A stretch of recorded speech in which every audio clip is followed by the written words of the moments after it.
Ma'am class start नहीं हुई है या फिर आवाज नहीं आ रही है?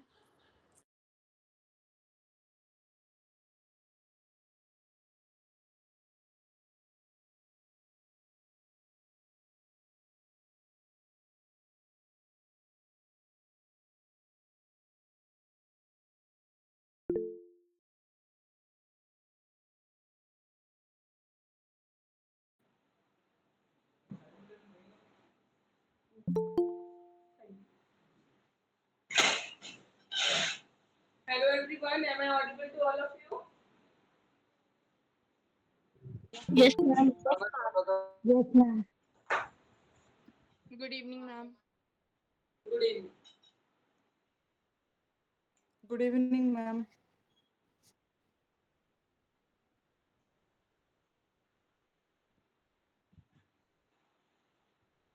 We will discuss paper 1 overview. Only overview and important questions because we are having only 2 hours to discuss. Okay? So paper 1,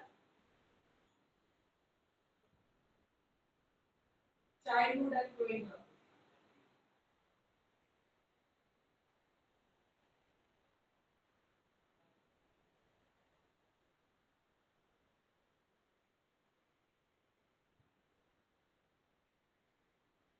Childhood and growing up.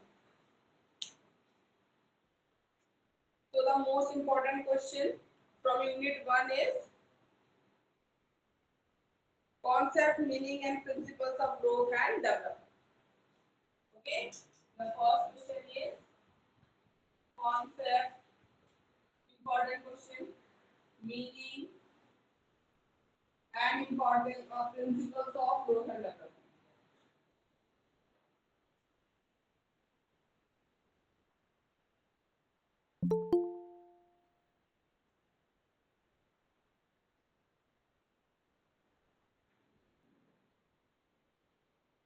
Hindi medium students के लिए वृद्धि और विकास, ठीक है, इसका कॉन्सेप्ट, मीनिंग और सिद्धांत, प्रिंसिपल को क्या बोलते हैं, सिद्धांत बोलते हैं। वो this is important question,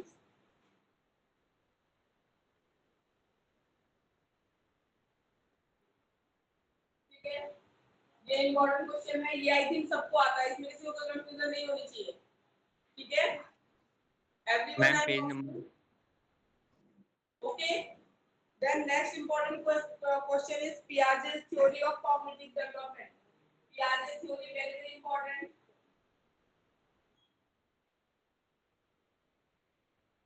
Piaget's theory of cognitive development.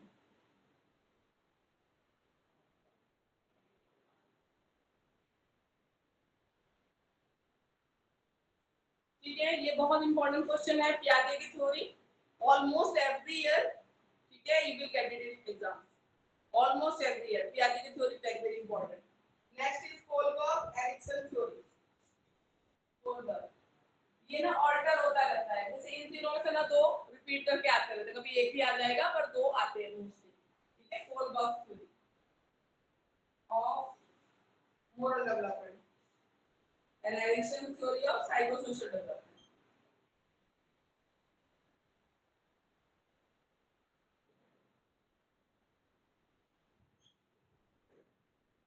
Ma'am एक बार फिर से बताओगे? क्या कह रहे हो? मैम एक बार रिपीट कर दो प्लीज। बिल्कुल, ठीक है, थ्योरीज में आ जाएंगे। थ्योरी में पियाजे की जो थ्योरी है, जो कोलबर्ग की थ्योरी है मोरल डेवलपमेंट की, और जो एरिक्सन की थ्योरी है, ठीक है, साइको सोशल डेवलपमेंट, या हम जिसको पर्सनालिटी डेवलपमेंट भी बोलते हैं, ठीक है, ये थ्योरीज वेरी वेरी इंपॉर्टेंट है।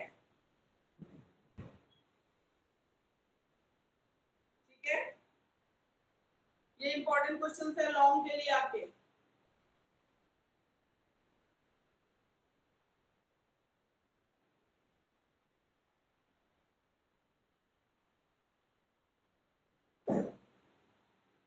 और एक ये है factors affecting growth and development. इस यूनिट से ये लॉन्ग क्वेश्चन है जो वेरी वेरी इंपॉर्टेंट है यूनिट 1 से। एक और क्वेश्चन आप कर लो, इतना आपके लॉन्ग क्वेश्चन में इतना कर लोगे ना तो इसमें से आ जाएगा। ठीक है, factors affecting growth and development.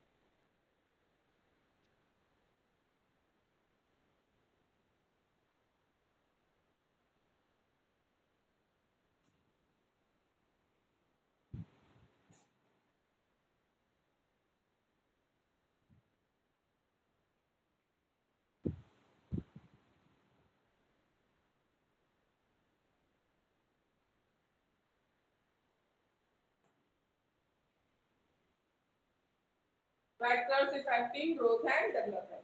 अब मुझे बताओ ऑनलाइन स्टूडेंट्स, ये आप बैठे हैं ना, इन टॉपिक्स में से कहीं पे आपको कोई प्रॉब्लम है? बाकी स्टूडेंट्स आई एम आस्किंग, कोई प्रॉब्लम है तो बताओ। अगर ज्यादा बच्चों को मान लो इस टॉपिक में किसी में प्रॉब्लम है तो आई विल डिस्कस, नहीं तो फिर हम यूनिट 2 पे चलेंगे। ठीक है, ये टॉपिक्स है जो very very important for long questions from unit 1। ठीक है, लॉन्ग क्वेश्चंस के लिए ये सब आपको पढ़ना ही पढ़ना है। तो online students, any queries, doubts? Ma'am एक बार प्लीज रिपीट कर दो मैम, एक बार जहाँ से आपने स्टार्टिंग से लिखा हुआ है उसके बाद से एक बार प्लीज रिपीट कर दो, क्योंकि एक्चुअली ये आपका कैमरा आई थिंक क्लियर नहीं है तो हम लोगों को इतना ज्यादा दिख नहीं पा रहा है।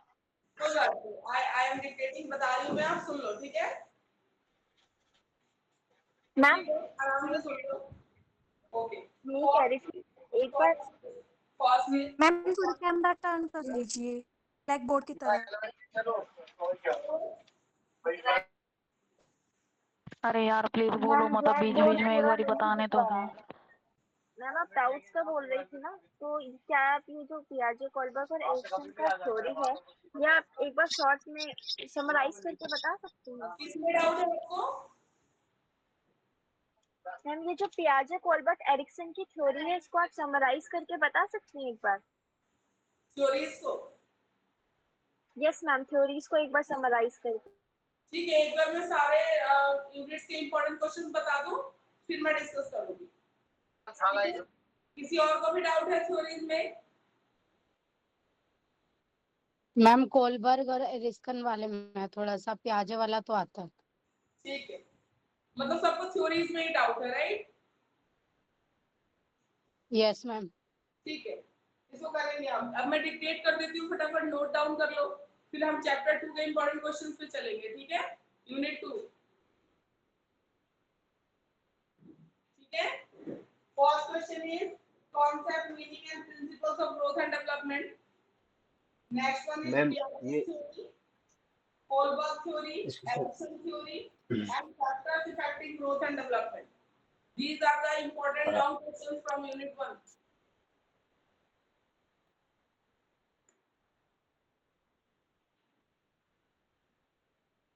These are the important long questions from chapter 1. Okay ma'am आगे चलो। ठीक है, डन हो गया सबका? Yes ma'am done. Yes ma'am. Done. चलिए अब यूनिट 2 में से देखते हैं।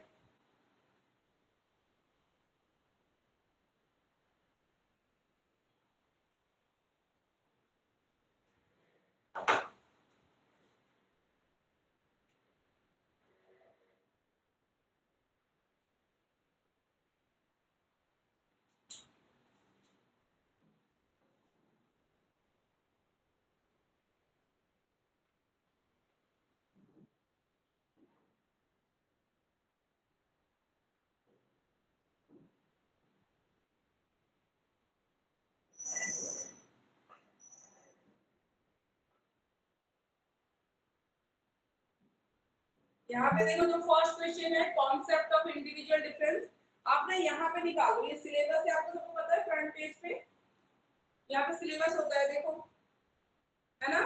यहाँ पे टॉपिक्स है, यहीं पे टिक कर लो पेंसिल से या पेन से। हिंदी बुक में कौन सी? क्या कह रहे हो?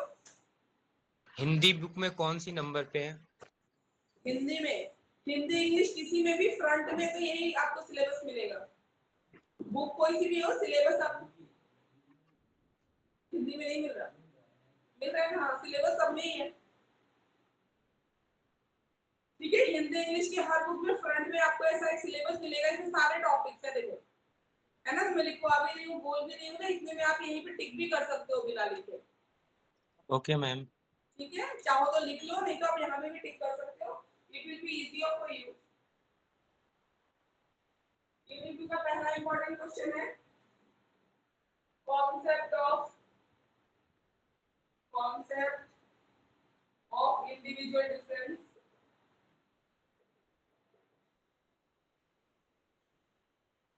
Ma'am, one more thing. Do you have any idea about the tentative date sheet of the exams? Date sheet, you know the date sheet, right? Ma'am has sent the date sheet na in the book. No, ma'am. अभी date sheet नहीं आई। Okay, okay, you will get the date sheet soon. Okay? Still, can you give us some idea कि exams जो है वो जुलाई में start होंगे या जून में? डेट शीट हो चुके हैं। एग्जाम तो आपके गुरुग्राम है ना,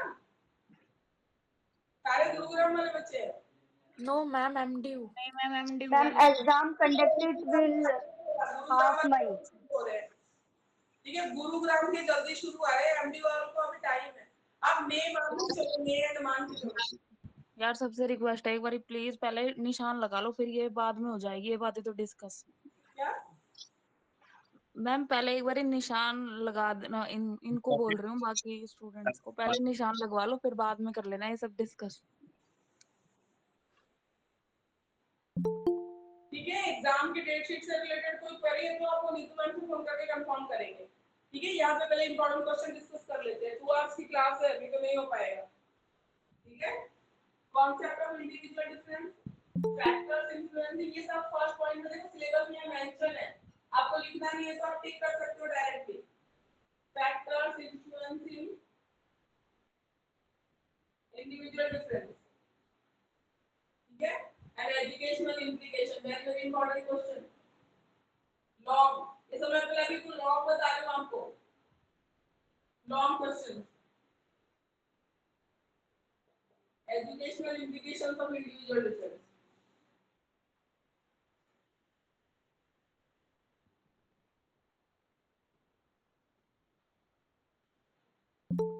Second one is Gardner's theory of multiple intelligence.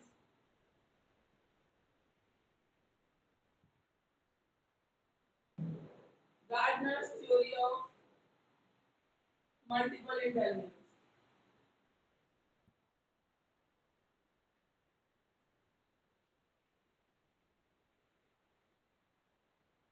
Gardner's theory of multiple intelligence. ठीक है, ये इंपॉर्टेंट क्वेश्चन है आपका।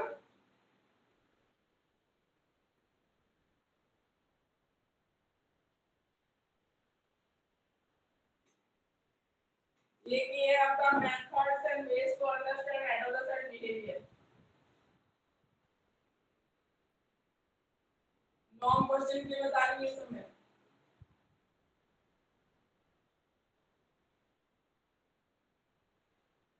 Understand children's and adolescents behavior.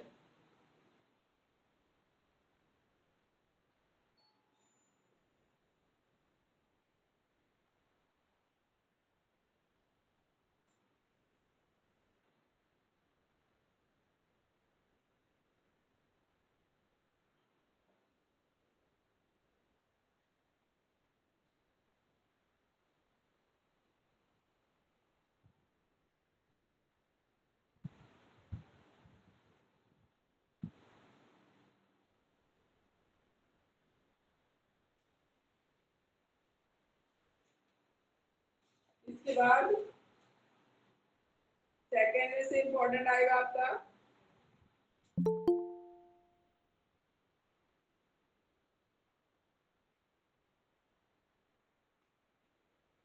Group dynamics. Group dynamics short note में रख दो इसको।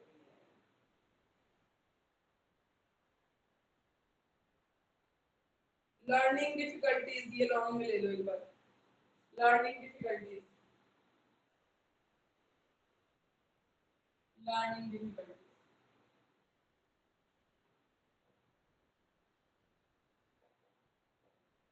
लर्निंग डिफिकल्टीज, ये सब है इंपॉर्टेंट लॉन्ग क्वेश्चन आपके। और एक पर्सनालिटी असेसमेंट, ये क्वेश्चन है, personality assessment. Hello, ma'am. Good evening. Ma'am, I have joined late. Can you tell me from which book you are telling this unit? क्या कह रहे हो? मैम मैंने लेट ज्वाइन किया था, sorry. Paper 1 child and development, book name वही है। Okay, thank you. अब हम लोग पेपर 1 के इंपॉर्टेंट क्वेश्चन डिस्कस कर रहे हैं फॉर एग्जाम। Okay ma'am. ठीक है, मैम चाइल्ड लास्ट वाला कौन सा था मैम? लास्ट वाला जो आपने देखो यूनिट 1 मिस हो गया तो आप किसी से पिक ले लेना। ठीक है, कोई फ्रेंड होगा आपका इस ग्रुप में,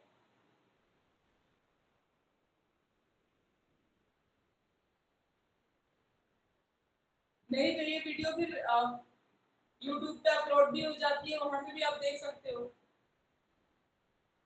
ठीक है, सेकंड यूनिट के important question note down ma'am करिए। मुझे ये fifth, ma'am excuse me ma'am, yes ma'am मुझे ये फिफ्थ वाला नहीं मिल रहा है बुक में, पर्सनैलिटी असेसमेंट। ये देखो, ये बीच में है, यहाँ पे देखो, ये जो सिलेबस है आपका दिख रहा है, सिलेबस में जो सेकंड पॉइंट है देखो, dimensions of differences in psychological attributes मिल रहा है, cognitive yes interest, ma'am. Creativity, personality जो है ना, यहाँ से ये हाँ जी। लॉन्ग क्वेश्चन में भी आती है, ये क्वेश्चन लॉन्ग में भी आता है, पर्सनालिटी असेसमेंट। ठीक है, व्यक्तित्व का आंकलन। तो मैम ये क्या कहते हैं, पर्सनैलिटी एंड वैल्यूज लिखा हुआ है मेरे में मैम। यस बोलिए, पर्सनैलिटी, पर्सनैलिटी एंड वैल्यू लिखा हुआ है मेरे में, नॉट पर्सनैलिटी असेसमेंट। क्या लिखा हुआ है? मैम पर्सनैलिटी एंड वैल्यूज लिखा हुआ है, पर्सनैलिटी असेसमेंट हाँ नहीं लिखा हुआ है कुछ। अरे समझो मेरी बात को, पर्सनालिटी हाँ आपका जी। टॉपिक है वहां पे, जब आप अंदर बुक में खोलोगे ना तो उसमें यस मैम। व्यक्तित्व क्या होता है, ठीक है, व्यक्तित्व का कैसे मूल्यांकन होता है, सब कुछ लिखा हुआ है। तो उसमें ही आपको क्वेश्चन ऐसे पूछते हैं, पर्सनालिटी असेसमेंट के जो डिफरेंट मेथड्स एंड टेक्निक्स है ना वो पूछेंगे। ठीक है, तो पर्सनालिटी असेसमेंट, व्यक्तित्व का मूल्यांकन क्या होता है, कैसे करते हैं, ये सब क्वेश्चन में आता है आपके। यस मैम, इट मीन्स कि मुझे पर्सनैलिटी सिर्फ अच्छे से लर्न करना है, only personality is the main topic. क्या ma'am you can say, you mean that कि personality is the main topic this question. हाँ, ये पूरे टॉपिक में पर्सनालिटी और एक क्रिएटिविटी, इन दोनों का लॉन्ग क्वेश्चन आता है निकल के, बाकी तो वैल्यूज वगैरह का काम आता है, पर इन दोनों के चांसेस ज्यादा है। एक क्रिएटिविटी से रिलेटेड भी आता है कि बच्चों में कैसे ओके। क्रिएटिविटी एनहांस कर सकते हो ना, ये भी इंपॉर्टेंट क्वेश्चन होता है। ठीक है, क्रिएटिविटी, टू एनहांस क्रिएटिविटी, तो इसमें लॉन्ग में आ जाएगा तो पहले आपको लिखना पड़ेगा क्रिएटिविटी क्या होता है, एक दो डेफिनेशन लिखना, मीनिंग लिखना, तो आप शुरू करना, सीधा आंसर लिखना शुरू मत कर देना लॉन्ग क्वेश्चन के लिए कभी। Okay ma'am. मैम ये एग्जाम पॉइंट ऑफ व्यू के लिए बस आप ये जो लिखा रहे ना इसी को पढ़ने से हो जाएगा। आप कोई कुछ बोल रहा था, बोलिए, आप बोलिए। मैम ये बोल रहा था कि ये क्या एग्जाम पॉइंट ऑफ व्यू से आप आप जो नंबर कर रहे हैं ना सिलेक्टिव टॉपिक। कौन सा नंबर कह रहे हो? अरे भाई मैम आप जैसे एग्जाम कि के यूनिट लिए करवा रही है, इंपॉर्टेंट टॉपिक्स के निशान लगवा रही है, लगा लो प्लीज, अब चुप हो जाओ, सुन मैम की सुन लें दो प्लीज। अरे मेरे को क्लियर नहीं हो रहा है तो मैं पूछना पड़ेगा तो ना। भाई क्लियर है, भाई मैम तो क्लियर हो सबकी गया। सुनेगी, सिर्फ तेरी थोड़ी सुनेगी। यार इम्पोर्टेंट क्वेश्चन है, मेंशन कर लो, क्या प्रॉब्लम आप लोगों को? मैम ये पूछ रहा था कि मैं जैसे आप यूनिट 2 से सिलेक्टिव टॉपिक यहाँ से निकाल रहे हैं तो जो ये आपने लिखवा रहा है इसी को सिर्फ पढ़ने से हो जाएगा क्या? बाकी क्या टॉपिक को लेफ्ट कर दूं, छोड़ देखो दूं? लॉन्ग में तो अगर आप ये सब कर लेते हो ना जो मैं बता रही हूँ, ठीक है, तो ये तो कोई आपका टीचर नहीं बता सकता कि 100% है। हाँ, लेकिन आप समझो कि मोस्टली क्वेश्चन हर साल यहीं से आ रहे हैं, तो आप ये कर सकते हो, बिल्कुल कर सकते हो, it will be beneficial for you. ये तो 100% है, आपको फायदा तो जरूर मिलेगा। ठीक है, ठीक है, जी मैम क्योंकि वो तो आपको प्रॉपर जैसे ठीक है, तो उसमें से एक ना एक क्वेश्चन ये वाला जरूर मिलेगा आपको, ऐसा नहीं है नहीं जी मिलेगा। मैम मैम ये तो बुक का सिलेबस में दिया हुआ है, जैसे कि हम लोग का कुछ यूनिवर्सिटी और कॉलेजेस का प्रॉपर एक भाई सिलेबस भाई होता है, हेलो जैसे हेलो भाई यूनिवर्सिटी और कॉलेजेस से हम लोग को दिया जाता है, तो इसमें तो बुक्स में इसमें है, तो Your इसलिए voice कंफ्यूज is था इसलिए। breaking. I am not able to hear you properly. भाई समझदार मैम है आई तो वाज समझदार के लिए इशारा ही काफी होता है। समझ में आई बात? Ma'am continue. देखो समझदारी वाली बात भी मैं तो कह ही रही हूँ, ये तो आपको करना ही है, ये क्वेश्चन जो मैं बोल रही हूँ ये श्योर है, ये आपको करना है। अब इससे कितना कोई बोलता है, ये इंपॉर्टेंट क्वेश्चन है, वेरी वेरी इंपॉर्टेंट। आप लॉन्ग जब पढ़ने बैठोगे एग्जाम में, सबसे पहले आपको यहाँ बताए गए क्वेश्चन ही पढ़ने हैं, ये लिख लो बिल्कुल।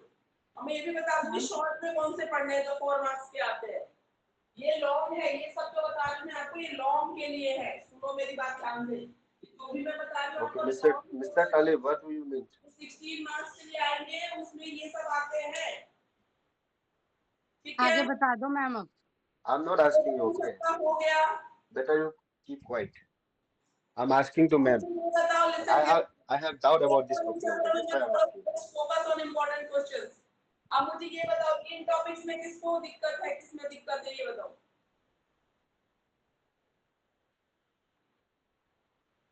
इस टॉपिक में किसको दिक्कत है, ये बताओ।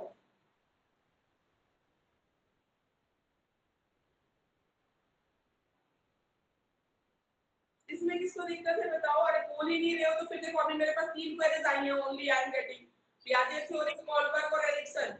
तो एंड में मैं वो 3 थ्योरी डिस्कस करूंगी। अगर इसमें सबको सब कुछ आता है, well and good, very good, ठीक है।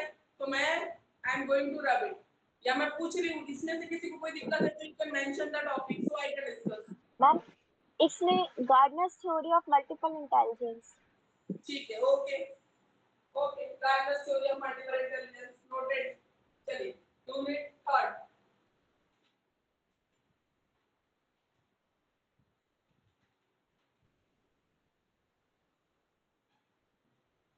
मैम आप लिखने की वजह ना थोड़ा कैमरे के पास आके हमें बुक से ही वो टिक करवा दो ना। कैमरा ब्लर आ रहा है बेटा, सबका नेटवर्क सही नहीं है, नहीं आएगा। ऐसे कैसे टिक कर लोगे आप? नेटवर्क कहीं सही होगा, कहीं नहीं होगा, नहीं दिखेगा आपको, तो बताना तो पड़ ही रहा है, ठीक है। अब 3rd यूनिट देखो, 3rd unit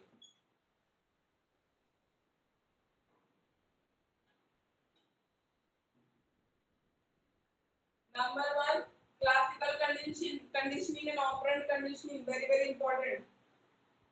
classical and operant conditioning, operant conditioning, very important question, long। classical and operant conditioning,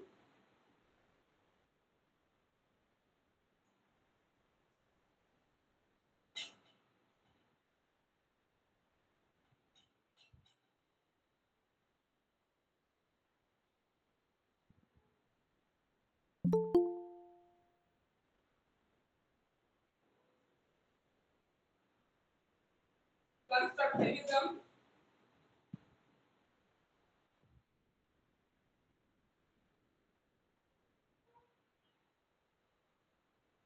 constructivism, Brunner's discovery learning,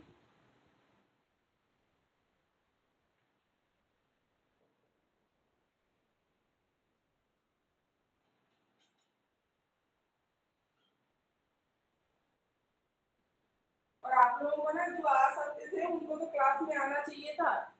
next class में मेक श्योर अगर you are available, you are nearby, तो come to classroom, ठीक है। Online कितना भी अगर आप आ सकते हो कोई इशू नहीं है, और नियर बाय रहते हो तो आपको आना चाहिए, you should come to your classroom.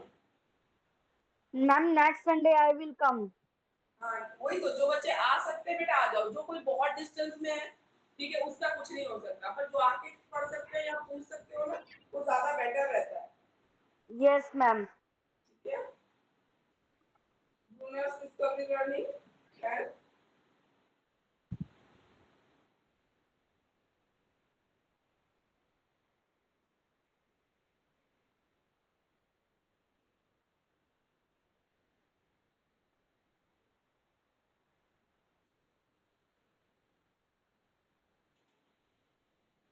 Role of teacher and learner in teaching learning situation. Role of teacher, learner and teacher.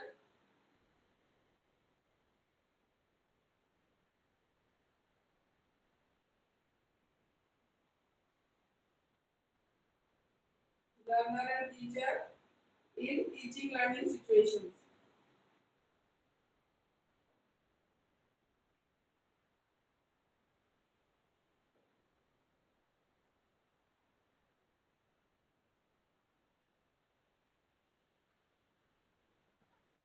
Ma'am ये दो डिफरेंट टॉपिक्स है ना यूनिट थर्ड में, ये दो डिफरेंट टॉपिक्स है ना यूनिट थर्ड में। ये दोनों मैंने कंबाइन करके दिए, देखो आपके सिलेबस में नीचे देखो। हाँ जी। यूनिट थर्ड में ना एकदम एंड में देखो लास्ट में role of teacher in teaching learning situation है, उसके ऊपर है role of learner in various learning situation है as seen in different theoretical perspective. Yes ma'am.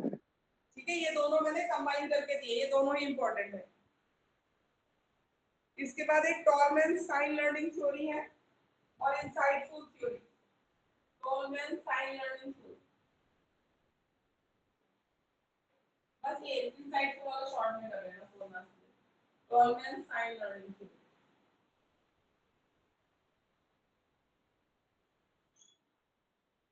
ये है इंपॉर्टेंट लॉन्ग क्वेश्चंस इस चैप्टर के।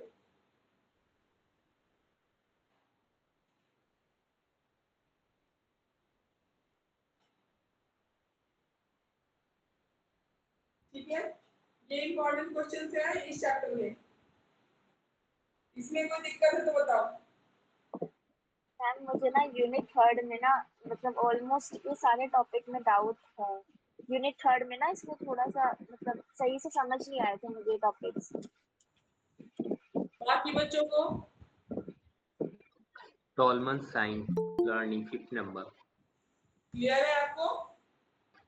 5th नंबर डाउट है मैम। किसमें? 5th। कौन सा टॉपिक बताइए? Bruner learning, Tolman sign learning. Tolman's sign learning, yes. ठीक है चलिए। Unit Ma'am, can you 4 please repeat the second question? हां, Can you please repeat the second question? Second is constructivism. And what's third one? Third one is Brunner's discovery learning.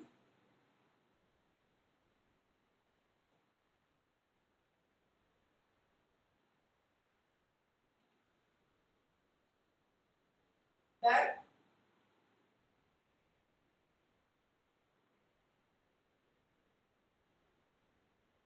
Anyone? Yes ma'am. Okay, unit 4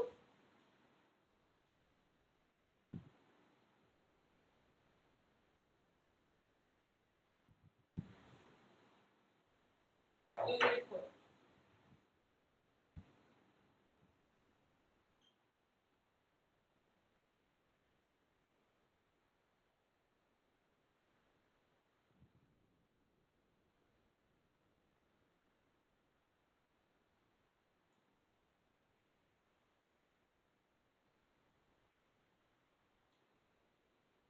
First is current issues related to adolescent stress and role of teacher. Current issues related to adolescents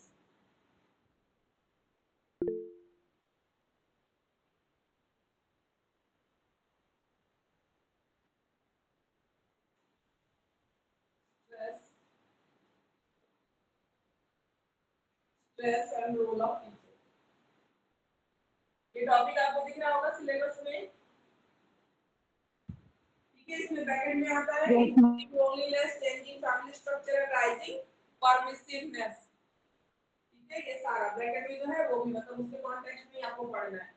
role of teacher जो bracket में है आई am not mentioning, पर आपके syllabus में देखो टिक कर लो। मिल गया? Unit 4 का जो आपका सेकंड टॉपिक है सिलेबस में, it is the second topic of your unit 4 syllabus.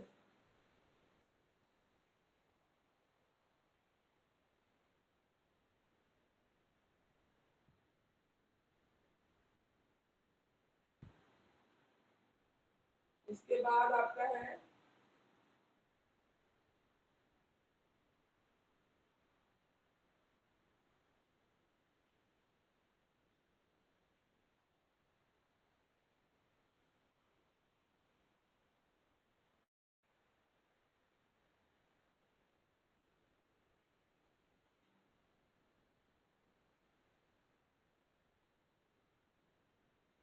Aggression and bullying ma'am. Aggression and bullying में ये सारा फिर से आ जाएगा वो पॉइंट। देखो इस चैप्टर में सबसे इंपॉर्टेंट है एज अ बीएड टीचर आपको एडोलसेंट बच्चों के साथ डील करना पड़ेगा, तो उनकी जो भी प्रॉब्लम है ना वो इंपॉर्टेंट क्वेश्चन होता ही होता है। तो इसके बाद भी आप देखो ये वाला जो ब्लॉक्स बने हुए हैं third fourth fifth sixth 7 point देखो, understanding need and behavioural problem of children and adolescent. This is also very important topic for long question. Understanding में जितना उसके अंदर आ रहा है ये सारा needs and behavioral problems.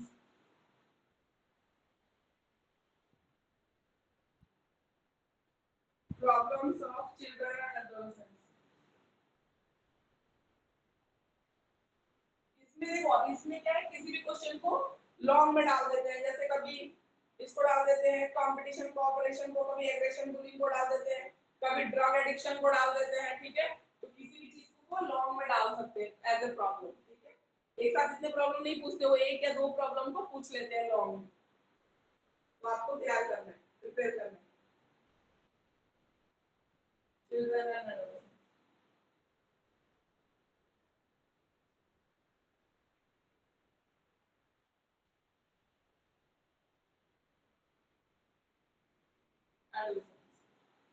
ठीक है।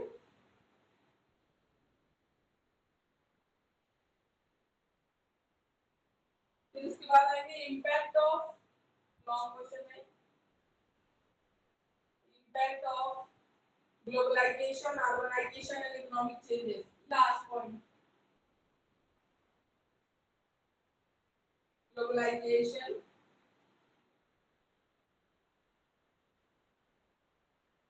Urbanisation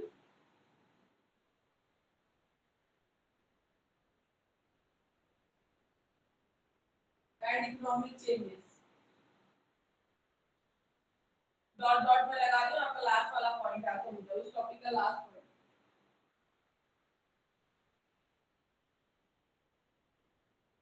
economic changes, childhood and adulthood. अब देखो ऊपर जो पॉवर्टी एंड ग्लोबलाइजेशन है और नीचे जो ग्लोबलाइजेशन है, ठीक है, तो चार जगह तैयार करने की जरूरत नहीं। ग्लोबलाइजेशन की वजह से पॉवर्टी भी बढ़ रही है कहीं कहीं, उस वजह से कहीं ना कहीं बच्चे इफेक्ट हो रहे हैं, एजुकेशन सिस्टम इफेक्ट हो रहा है। तो कहीं ना कहीं ये दोनों टॉपिक्स लिंक्ड है। तो कहीं एक जगह आप लॉन्ग में प्रिपेयर कर लोगे ना, तो अगर शॉर्ट में भी आता है तो उसको आपको शॉर्ट करके लिखना है, बस इतना समझ लो। तो दो अलग अलग जगह मत समझो उस टॉपिक को, एक ही जगह पढ़ो, यहीं पे पढ़ो लॉन्ग में। ठीक है, वो टॉपिक आप क्रॉस ही कर दो, कोई दिक्कत है नहीं। जब हम यहाँ पे पढ़ रहे हो ग्लोबलाइजेशन अल्टीमेटली, ठीक है, वही चीज है, कोई दिक्कत नहीं है।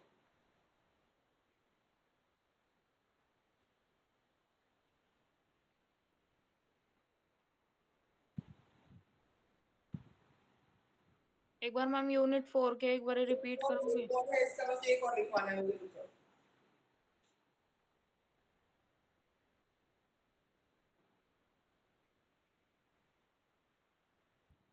इसका ऐसा है ना, इस चैप्टर का कहीं से भी आता है, कॉमन सा टॉपिक है इसका, कोई वैसा थ्योरेटिकल नहीं होगा। तो उसमें तो फिक्स है, थ्योरी आएंगे तो थ्योरी आएंगी, इसमें कहीं से भी पूछते हैं। तो इसमें ये स्कूलिंग वाला जो टॉपिक है ना, ये भी लॉन्ग में आ सकता है। ये जो स्लम वाला है ये भी 2022 में आया हुआ। हाँ? स्लम स्लम चिल्ड्रन, क्या चल रहा है? ये स्कूलिंग जो है, पीयर इन्फ्लुएंस, स्कूल कल्चर। ठीक है, स्कूल कल्चर भी लॉन्ग में पूछ लेता है। Problems of children living in slum areas, ये वाला क्वेश्चन 2022 में आया हुआ है। हाँ, वही तो कह रहे हैं, इस टॉपिक में ना कॉमन टॉपिक्स हैं, तो कहीं से भी पूछते हैं, फिर भी उसको हम शॉर्ट में करेंगे। अभी इस साल के लिए मैं लॉन्ग लिखवा रही हूँ, उस पर ध्यान देंगे। स्कूल कल्चर डॉट डॉट, ये वाला टॉपिक लॉन्ग में करना है, स्कूलिंग वाला। बस लॉन्ग में इतना बहुत है। एक issues and marginalisation of difference and diversity, ये करो तो इसमें सब कुछ ही आ जाएगा। गर्ल चाइल्ड आ जाएगा, एससी एसटी आ जाएगा, ठीक है, ट्राइबल पीपल आ जाएंगे, सब आ जाएंगे मार्जिनलाइजेशन वाले में। इश्यूज इन मार्जिनलाइजेशन,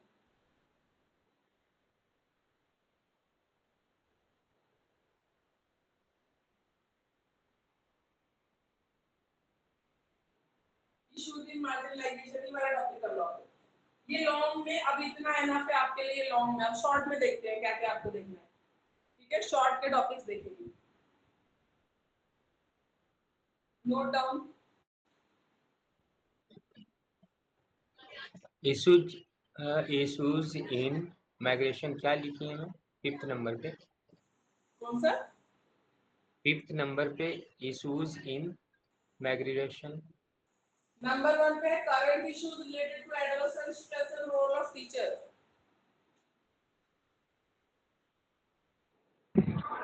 Issues इसको in रीडिंग मारना ही नहीं आता, marginalization. कहाँ से बता?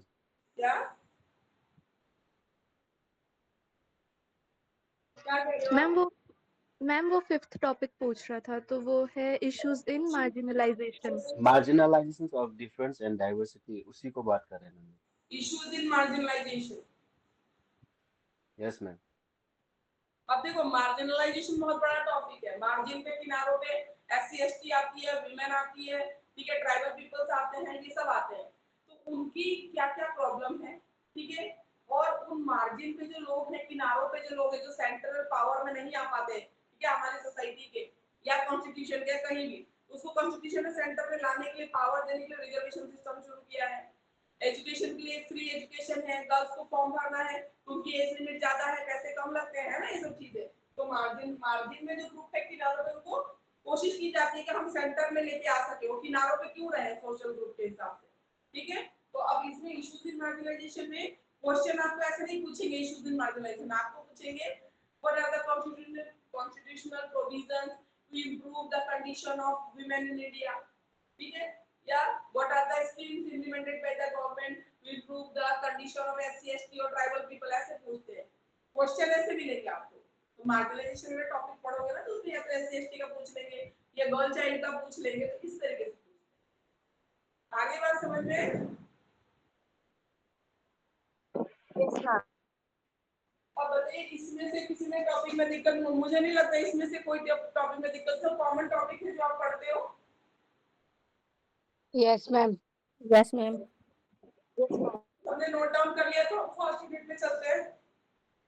Yes ma'am. आपको याद है यस मैम। एडिक्शन की थ्योरी में, ठीक है, चले। जी मैम। Yes ma'am. ठीक है, so I am going to rub the board. या रहने दो, कोई दिक्कत नहीं है, ठीक है। हम पियाजे, कोलबर्ग और इनकी थ्योरी डिस्कस करते हैं।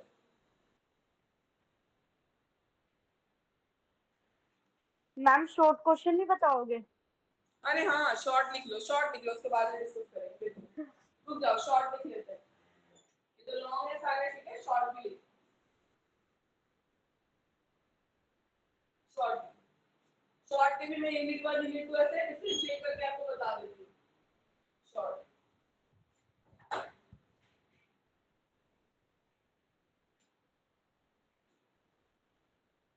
शॉर्ट 4 मार्क्स की जो आते हैं ना, वो क्वेश्चन।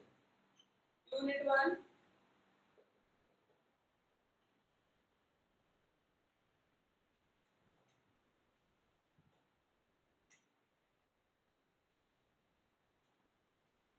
शॉर्ट में आपका आएगा parenting style, very very important.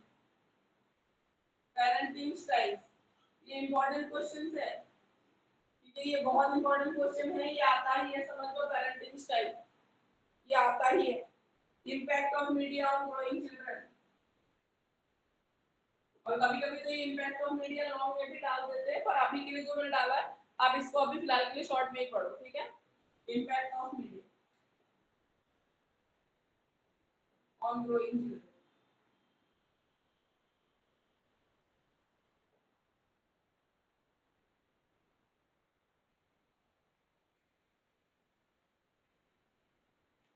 बस ये दो हैं जो आपके शॉर्ट के लिए वेरी वेरी इंपॉर्टेंट है, ठीक है। Parenting style and impact of media on growing children, unit 2।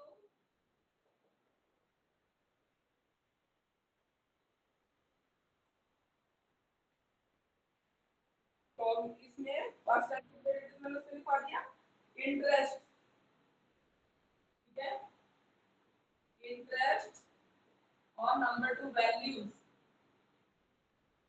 Values कैसे आजकल बच्चों में कम होती जा रही है, कैसे हम उसको बढ़ा सकते हैं, क्योंकि एनईपी 2020 में मोरल वैल्यूज को बहुत इंपॉर्टेंट रोल दिया गया है, यहाँ पे सब्जेक्ट भी इंक्लूड किया जा रहा है धीरे धीरे, ठीक है। तो वैल्यूज वाला इंपॉर्टेंट है इस बार के हिसाब से, ठीक है, वैल्यूज वाला इंपॉर्टेंट है इस बार के हिसाब से, ज्यादा इंटरेस्ट से भी ज्यादा इंपॉर्टेंट वैल्यूज है इस बार।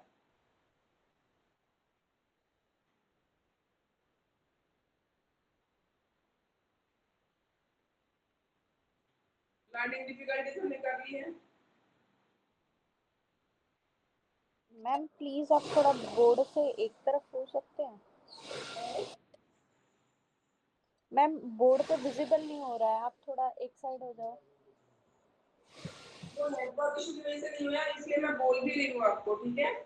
चलो कोई बात नहीं, दूसरा लिखो characteristics and kinds of play, characteristics and kinds of play, characteristics and kinds of play.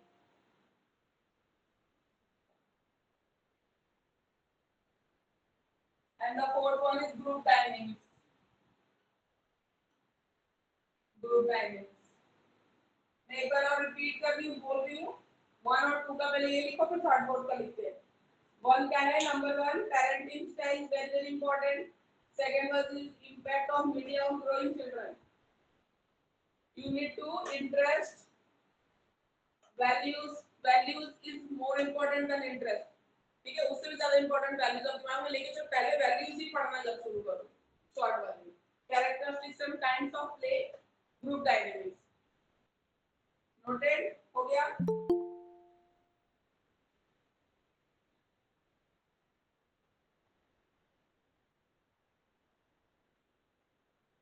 Ma'am ये क्या है group? Group dynamics, dynamics DYNAMICS, group dynamics.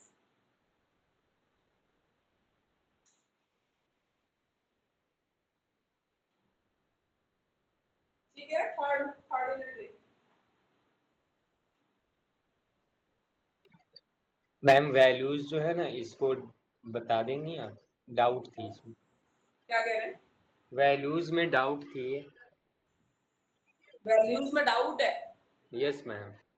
अच्छा ठीक है, पहले कर लेते हैं, इसके बाद लिख लेते हैं उसके बाद।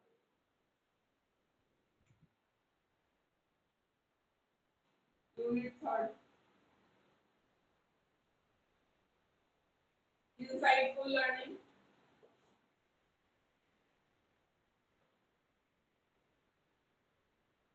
insightful learning, बोर्ड में भी विजिबल ना हो इसलिए आई एम, ठीक है, डिक्टेटिंग ऑल्सो बता भी रही हूँ आपको, सुनिए और लिखिए। insightful learning,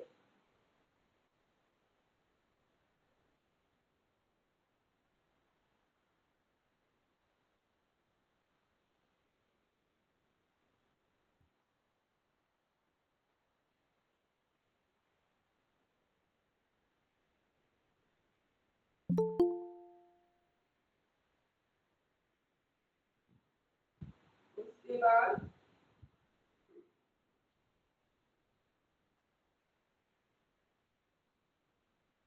characteristics of learning, characteristics या principles of learning, ये important है। characteristics of learning, characteristics of learning। Ma'am ये क्वेश्चन मुझे नहीं दिख रहे हैं बुक में। यूनिट थर्ड में देखो इंसाइटफुल लर्निंग, देखो सिलेबस वहीं पे कॉग्निटिव दिख रहा है, थर्ड यूनिट में टॉपिक सिलेबस खोलो, कॉग्निटिविस्ट दिख रहा है, उसमें ब्रैकेट में दिख रहा है इंसाइटफुल थ्योरी, इंसाइटफुल लर्निंग दिख रही है वहीं पे। और कैरेक्टरिस्टिक्स ऑफ लर्निंग या सिलेबस में नहीं दिया इम्प्लिसिट लर्निंग है मैम। मैम ये शॉर्ट टाइप है ना क्वेश्चन? ये अभी सिर्फ लर्निंग लिखा हुआ है मैम। शॉर्ट के लिए कौन से पढ़े हैं?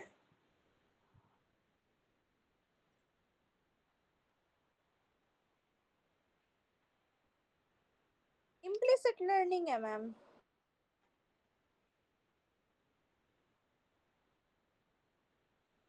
कैरेक्टरिस्टिक्स ऑफ लर्निंग ना बुक के अंदर है, सिलेबस में नहीं है पर बुक में मेंशन है। पेज नंबर 151 पे अगर इंग्लिश के बच्चे हैं तो, हिंदी वालों के लिए भी कहाँ पे है अधिगम की विशेषताएं।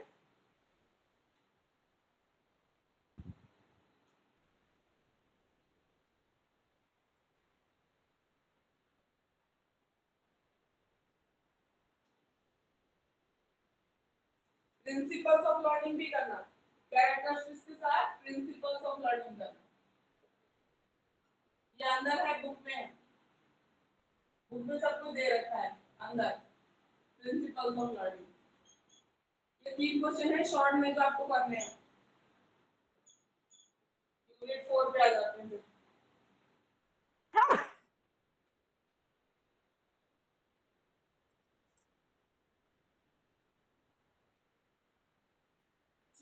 Good evening, ma'am. How are you?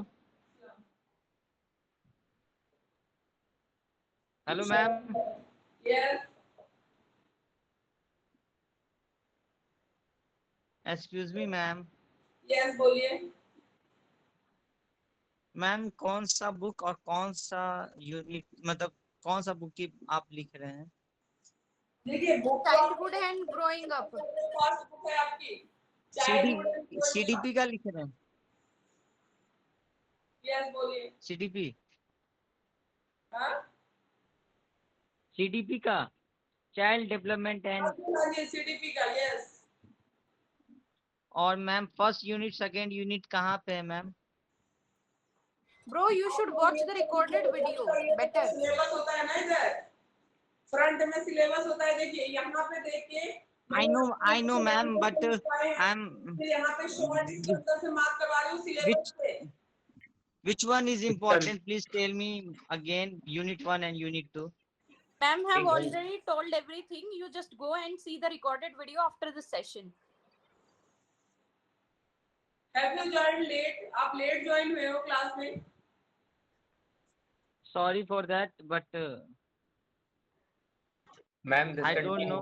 हमने सब कुछ 2 बार रिपीट कर दिया, अब हम फिर से उसी को रिपीट कर रहे हैं। लॉन्ग क्वेश्चन आप पूछ रहे हो। Okay, continue, मेरी बात पहले आप continue, ma'am, continue. हाँ ये ना वीडियो आपको YouTube पे भी मिल जाएगा है ना, आप आराम से क्लास के खत्म होने के बाद ठीक है उसको देख लीजिए, उसमें सब कुछ बताया गया, आप मार्क कर लेना वीडियो को देख के। ठीक है ठीक है, कोई दिक्कत नहीं है।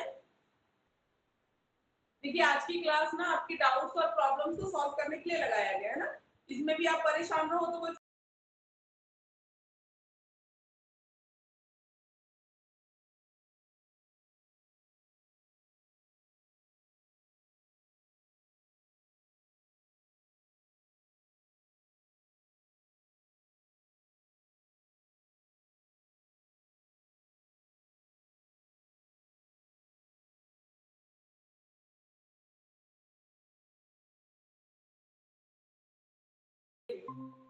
पहला मैंने लिखा है children living in urban slum. ये है पहला शॉर्ट क्वेश्चन आपका यूनिट 4 का।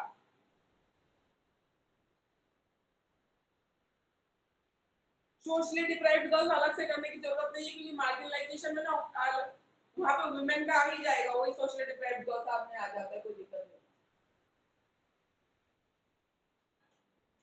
चिल्ड्रन इन क्रैच एंड ऑर्फनेज, ये करो। Children in क्रैच and orphanage. Ma'am ये क्या लिखा है फर्स्ट में? Children living in urban slum. Okay, thank you ma'am. बस्तियां होती है ना जो शहरों में, अर्बन स्लम उसको बोलते हैं। उसके बाद चिल्ड्रन इन क्रैच। क्रैच क्या होता है? डे केयर सेंटर जहां पेरेंट्स बच्चों को रख के चले जाते हैं अपने काम पे, ठीक है क्रैच क्रैचेस एंड ऑर्फनेज। और जो बच्चे ऑर्फनेज में रहते हैं उन पे क्या इंपैक्ट होता है? Orphanages. Children in creches and orphanages.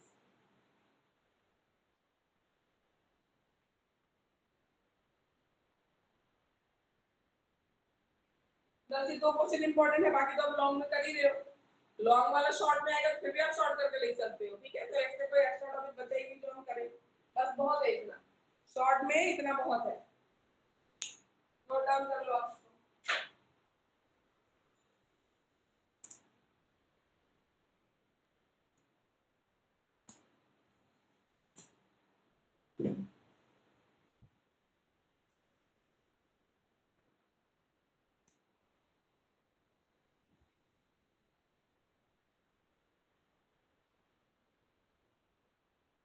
Note down कर लेना, फिर मुझे बता देना एक बार, ताकि मैं पियाजे की थ्योरी डिस्कस कर सकूं।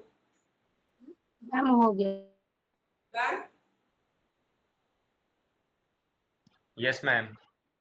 ओके, तो पियाजे की थ्योरी डिस्कस करें।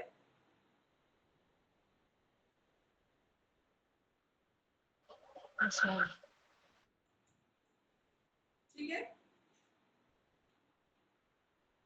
पियाजे का पूरा नाम है जीन पियाजे। ठीक है, जिन्होंने थ्योरी किस बारे में दी है, कॉग्निटिव डेवलपमेंट। ठीक है, बौद्धिक विकास, हिंदी में बात करें हम लोग, बौद्धिक विकास कैसे होता है बच्चे का। ठीक है, बुद्धि का विकास, कैसे उन चीजों को समझना शुरू करता है। ठीक है, बुद्धि का विकास, बौद्धिक विकास, तो हम करते हैं यहाँ पे पियाजे की थ्योरी को डिस्कस।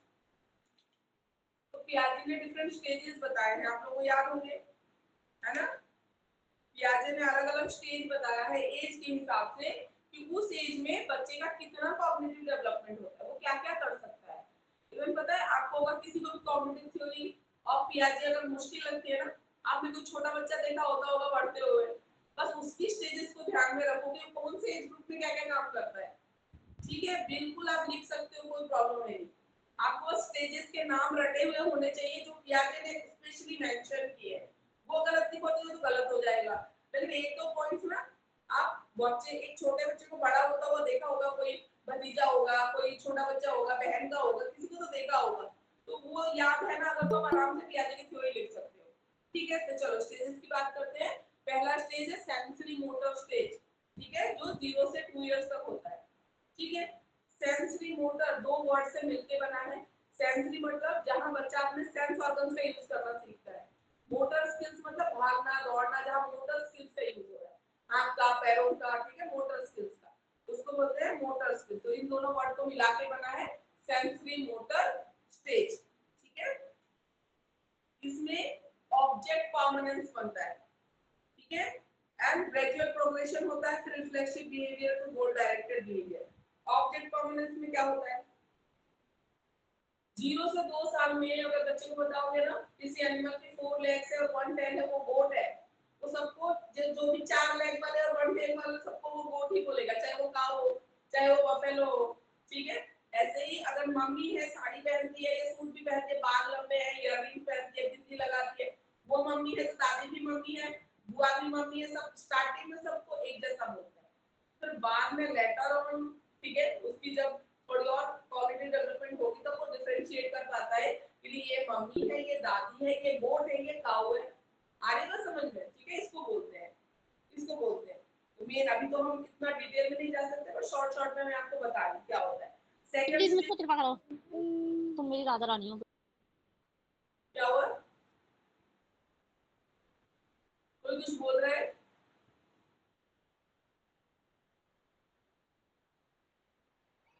प्री ऑपरेशनल स्टेज होता है 2 to 7 इयर्स में। ठीक है, इसमें बच्चे की जो रैपिड इंक्रीज होती है वो लैंग्वेज एबिलिटी में होती है। बच्चा बहुत ज्यादा बोलता है, बोलना शुरू शुरू में खैर 1 क्लास में आपका हो जाता है। ठीक है, मैम यस,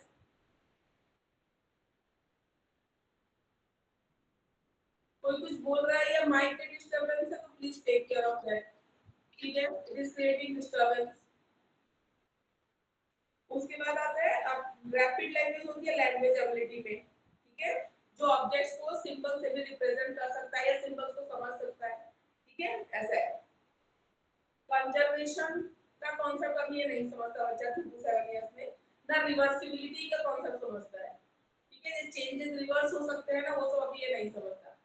कंजर्वेशन का नहीं समझता मतलब जैसे कि 1 kg शुगर आप कैरी बैग में लेके आए हो मार्केट से, और उसको अपने डब्बे में डाल दिया, तो कैरी बैग में था तो भी 1 kg था, डब्बे में तो भी 1 kg है। ये सब कॉन्सेप्ट अभी उसको समझ में नहीं आता। ठीक है, 2 to 7 इयर्स। अभी भी उसकी थिंकिंग कैसी रहती है, ईगो सेंट्रिक रहती है और सेल्फ सेंटर्ड रहती है। अभी बच्चा है, छोटा है, ईगो सेंट्रिक। ठीक है, दिल से बुरा मान जाना, सेल्फ सेंटर्ड, मतलब मैं जिस काम में खुश होता हूँ मैं वो करके खुश हूँ, ठीक है। उसके बाद है कॉन्फ्लिक्ट ऑपरेशनल 7 to 11 इयर्स, इसमें वो लॉजिकली सोचना शुरू कर देता है, लॉजिकल थिंकिंग डेवलप होती है। मैथ में जो क्वेश्चन आएंगे अब 7 to 11 इयर्स वालों के बच्चों के, अब वो थोड़े थोड़े लॉजिकल हो जाते हैं, ठीक है, डायरेक्ट नहीं रहते, अब थोड़े से उनको अपने लॉजिक सप्लाई करने होते हैं, ठीक है। न्यू एबिलिटीज सीखते हैं, ठीक है, जैसे ऑपरेशंस एंड रिवर्सिबल सीखते हैं, सेरिएशन सीखते हैं, सेरिएशन मतलब सेग्रीगेट करना, क्लासिफाई करना चीजों को, ठीक है, क्लासिफिकेशन सीखते हैं, प्रॉब्लम सॉल्विंग एबिलिटी डेवलप होती है, और abstract thinking is not possible. अभी भी एब्स्ट्रैक्ट थिंकिंग इनकी इतनी डेवलप नहीं है। अगर मैं बरमूडा ट्रायंगल पढ़ा दूं एक 11 इयर्स के बच्चे को, वो ग्राफ नहीं कर, इमेजिन नहीं कर पाएगा कि क्या चीज होती है बरमूडा ट्रायंगल, ठीक है, बिना देखे। फॉर्मल ऑपरेशनल में 11 इयर्स ऑनवर्ड्स होता है, इसमें एब्स्ट्रैक्ट थिंकिंग इनकी डेवलप हो जाती है, ठीक है, और प्रॉब्लम्स को सॉल्व कर सकते हैं, एक्सपेरिमेंटेशन कर सकते हैं, बाकी चीजें भी कर सकते हैं। ये तो मैंने शॉर्ट में बताया, आपको डिटेल में एक एक चीज जो बच्चा करता ही नहीं जैसे वो लिखनी, ठीक है। आएगा समझ में सबको? ये मैंने आपको ओवरऑल बताया, आपको बुक में जैसे डिटेल लॉन्ग क्वेश्चन में आएगा तो 0 से 2 इयर्स में वो जो चीजें करता है वो सब करना, सब लिखनी है आपको, ठीक है। क्राउलिंग सीखता है ना, चलना सीखते हैं, सब लिखोगे आप, सारी चीजें लिखोगे, understood? Yes ma'am. Okay good. अब आएंगे Kohlberg stage of moral development. Moral development क्या होता है? पहले नैतिक जो वो ये नैतिक मूल्य होते हैं वो क्या होते हैं? To decide what is right what is wrong, यही होता है, ठीक है। मोरल डेवलपमेंट क्या होता है? जहां पे आप डिसाइड कर सको कि क्या सही है क्या गलत है, मुझे क्या करना चाहिए क्या नहीं करना चाहिए, यही तो होता है मोरल डेवलपमेंट, ठीक है। तो कॉलवर्क ने बोला कि इसके डेवलपमेंट के ना स्टेजेस होती है, इन्होंने भी एज वाइज हर स्टेज को अलग अलग नाम दे दिया। इन्होंने बोले जो पहला स्टेज होता है ना वो होता है प्री कन्वेंशनल लेवल, बोला इन्होंने, ठीक है। हर लेवल में डिफरेंशिएट करके फिर एक लेवल के दो दो स्टेजेस है, ठीक है। पहला लेवल इनका आता है प्री कन्वेंशनल लेवल जो 4 से 10 तक है, ठीक है। इसके दो स्टेज 1 है पनिशमेंट ओबीडियंस, ठीक है, स्टेज। इसमें क्या होता है? इसमें देखो बच्चे छोटे होते हैं, छोटे होते हैं तो क्या होता है वो दो ही। मैम आप कोलबर्ग वाला पढ़ा रहे हो? क्या हुआ? मैम आप कोलबर्ग वाला टॉपिक पढ़ा रहे हो? मैम आप कोलवर्क की थ्योरी बता रही है ना आप अभी, हाँ कॉल पर की क्या हुआ? तो वही पूछ ठीक है रही है मैम। मैं। प्याजी ने भी डिस्कस किया ना, आपको बताया ना, आपको सारी चीजें लिखनी पड़ेंगी, अभी कॉल बैक कर रहे हो, ठीक है। कॉल बैक की यस मैम। कोई ना आप लोगों ने प्रॉब्लम है? चलो थम्स अप आ गए, गुड। कॉल बैक थ्योरी, ठीक है। तो कॉल बैक थ्योरी में पहला स्टेज जो होता है वो पनिशमेंट ओबीडियंस का होता है, जिसमें क्या होता है कि दो ही रीजन से, ठीक है, बच्चा क्या करता है पनिशमेंट या एप्रिसिएशन, दो चीजों से ही बच्चा अच्छी चीजें करेगा, या तो उसको पनिशमेंट का डर हो और दूसरा उसकी या तो तारीफ को अच्छा करोगे, तो दो ही चीजों से करेगा, क्योंकि अभी तो उसको सही गलत की समझ ही नहीं है, क्योंकि अभी 0 to 4 to 10 इयर्स की बात कर रहे हैं, 4 से 10 साल की, अभी उसको कोई समझ नहीं है। अगर आप उसको बोलोगे ना कि होमवर्क कर लो तो आपको मैं चॉकलेट दूंगी, या कोई भी अच्छी उसकी फेवरेट कोई भी फूड आइटम बना लिया मम्मा तो बहुत जल्दी फिनिश कर लेगा, क्योंकि अभी उसको सही गलत नहीं पता कि मेरी ड्यूटी है मुझे करना है, तो अभी नहीं पता उसको, ठीक है। या तो उसको डांट का डर हो कि ये काम नहीं करूंगा तो आपको डांट पड़ेगी, डांट से डरता है, ठीक है, पनिशमेंट से डरता है, या तो तारीफ करोगे तो खुश हो जाएगा, या कुछ चीज दोगे उसको तो खुश हो जाएगा, ठीक है। तो ये होता है, या तो पनिशमेंट में फॉलो कर रहा है या लालच में फॉलो कर रहा है, ठीक है, तो तब उसकी मॉरल वैल्यू ये है, पनिशमेंट को अवॉइड करता है, ठीक है, तो पनिशमेंट से बचने के लिए वो करता है। दूसरा होता है मार्केट एक्सचेंज, ठीक है, ये सेल्फ इंटरेस्ट, जैसे मैं ये कर लूंगा मम्मा तो तुम मुझे क्या दोगी, क्या फायदा मेरा है, इसमें फायदा देखते हो, एक्सचेंज ऑफर देखते हैं, ठीक है। अभी भी सही गलत नहीं पता, ठीक है ना। जैसे कहीं जाना है घूमने तो बच्चा बोलेगा नहीं नहीं मम्मा नहीं जाना, मन नहीं, तो बोलेंगे नहीं बेटा वो हमारे रिलेटिव्स है, नहीं जाएंगे तो बुरा मान जाएंगे। अब ये छोटा बच्चा इतना थोड़ी समझता है, लेकिन आप बोलोगे ना हम वहां से आएंगे ना 2 दिन घूम के बेटा, तो फिर आपको आपकी पसंद के किसी जगह पे घुमा लाएंगे, कुछ करेंगे, तो मार्केट एक्सचेंज, बदले में मुझे क्या मिलेगा, क्योंकि अभी छोटा बच्चा है, अभी इसको मॉरल वैल्यूज का नहीं पता है, ठीक है। आगे बात समझ में आपको, इसको इसको मॉरल वैल्यूज नहीं पता है, इसको पता है कि इसके बदले मुझे कुछ अच्छा मिलने वाला है, अगर मैं ये अच्छी चीज करूंगा तो इसके बदले मुझे कुछ अच्छा मिलेगा, ठीक है, ये है। तो बच्चा क्यों मॉरल वैल्यूज फॉलो कर रहा है, क्योंकि ठीक है उसको इसके बदले कुछ अच्छी चीज मिल रही है, उसके मतलब की चीज मिल रही है, ठीक है। तो ये दो स्टेजेस आते हैं आपके प्री कन्वेंशनल लेवल। मैम बच्चे को कैसे पता चलेगा कि उसके लिए क्या अच्छा है क्या गलत है? अच्छा, उसको नहीं पता क्या अच्छा है, वो तो लालच में कर रहा है या पनिशमेंट के डर से कर रहा है। उसको ये तो पता है कि उसकी टॉय फेवरेट कार मिलने वाली है, वो तो उसको पता है। उसको ये नहीं पता, मैं कहता हूँ उसको नहीं पता, वो तो नहीं कर रहा है, वो नहीं करना चाह रहा है। तो मैम ठीक वो है, तो पहले से हमने बोला कि तुम ये करोगे तो तुम्हारी टॉय कार मिल जाएगी, तुम्हारी फेवरेट तुम्हारी टेडी बियर दिला देंगे गर्ल अगर है तो, ठीक है ना। उसको कुछ नहीं पता, उसको या तो पनिशमेंट का डर है कि पिटाई पड़ेगी, डांट पड़ेगी, मुझे करना है, ये अच्छी चीज है, मुझे अच्छी चीज नहीं पता, उसको पता है कि मैं ये काम करूंगा तो इसके बदले मुझे पनिशमेंट नहीं मिलने वाली, मैं बच जाऊंगा, ठीक है, ये मेरी तारीफ कर देंगे, ठीक है। दूसरा है मेरे मतलब की चीज मिल जाएगी, मैं ये करूंगा, exchange offer.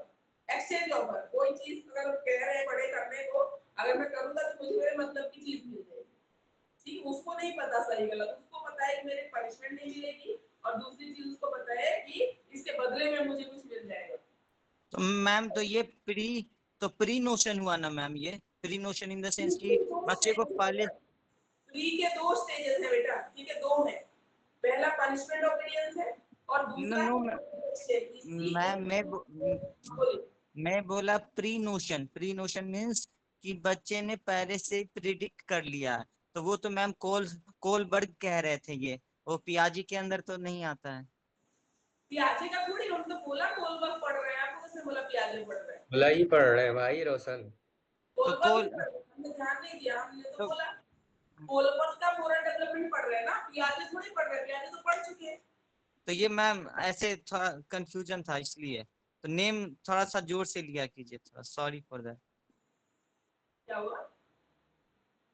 Continue continue ma'am. Ma'am, continue. Okay, ठीक है। उसके बाद लेवल 2 है, वो कन्वेंशनल लेवल है हमारा, ठीक है। कन्वेंशनल लेवल में है इंटरपर्सनल हार्मनी, या हम इसको देखो एकदम सिंपल लैंग्वेज में इसको हम बोलते हैं good boy good girl orientation भी बोलते हैं।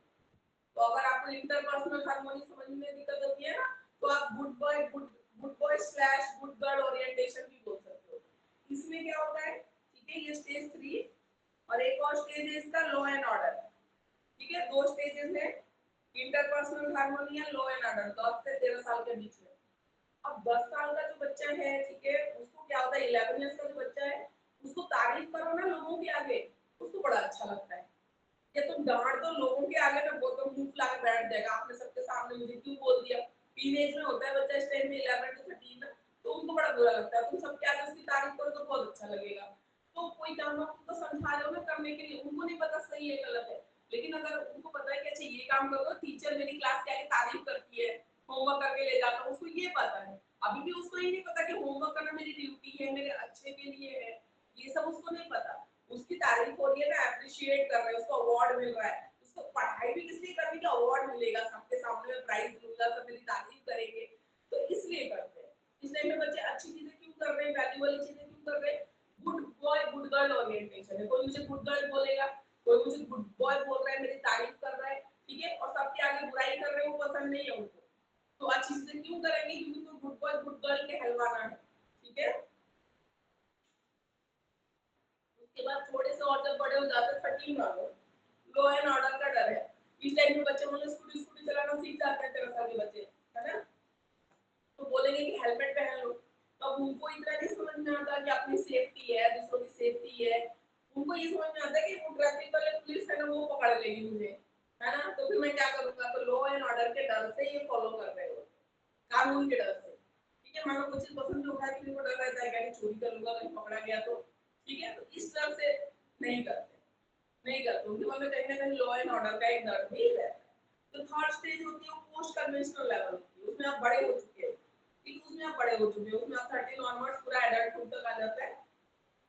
इसमें एक है सोशल कॉन्ट्रैक्ट कॉन्ट्रैक्ट और दूसरा है यूनिवर्सल प्रिंसिपल, ठीक है। जिसमें क्या होता है, अब आप एक ऐसे एज में आ गए हो, बड़े हो गए हो, आपके बच्चे हैं, तो आपको सोसाइटी में एक वेल एस्टैब्लिश्ड इमेज चाहिए। ठीक है, इसमें क्या होता है, वेल एस्टैब्लिश्ड इमेज में आप चाहते हो कि 4 लोग हैं ना वो बोले कि हाँ आपके मिस्टर शर्मा या कोई भी है वो बहुत अच्छे लोग हैं सोसाइटी में, कोऑपरेटिव है, सब बोलते हैं तो आपको अच्छा लगता है। फिर आपको भी अंदर से इस टाइम फील आ चुका होता है कि आपको भी अपनी सोसाइटी के लिए कुछ अच्छा करना चाहिए। तो इस चीज के लिए सोशल कॉन्ट्रैक्ट है, इसमें आप अच्छी चीजें करते हो। ठीक है, इसमें आप अच्छी चीजें करते हो कि आपको भी फील होता है और प्लस आप भी चाहते हो सोसाइटी में आपका एक रेपुटेशन बना रहे। ठीक है, उसके बाद आता है यूनिवर्सल प्रिंसिपल, जो हाईएस्ट स्टेज होता है।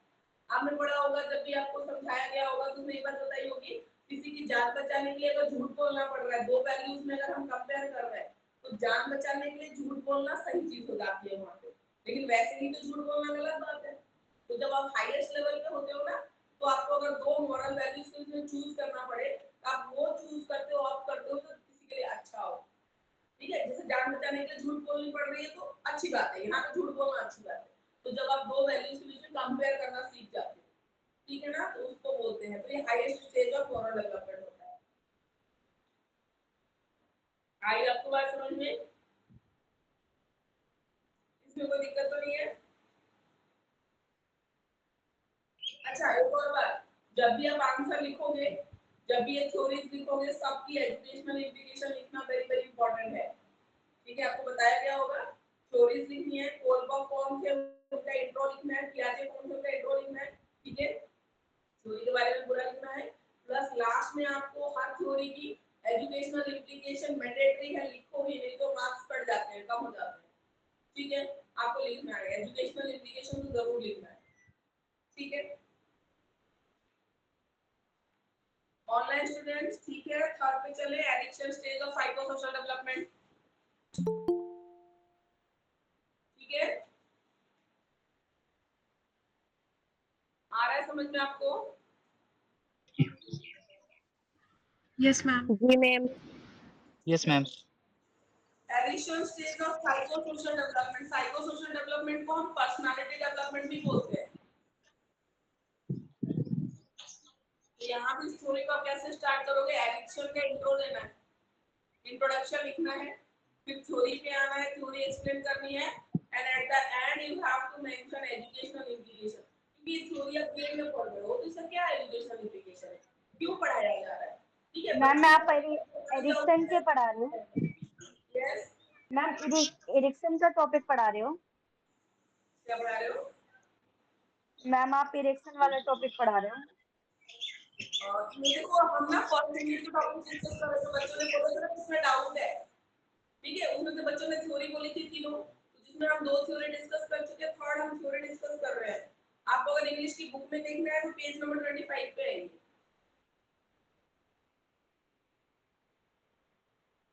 ठीक है,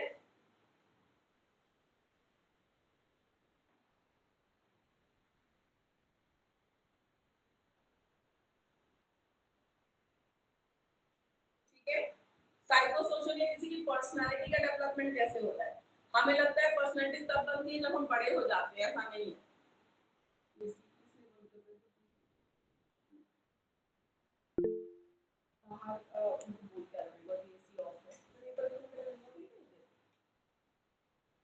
Wait for a second.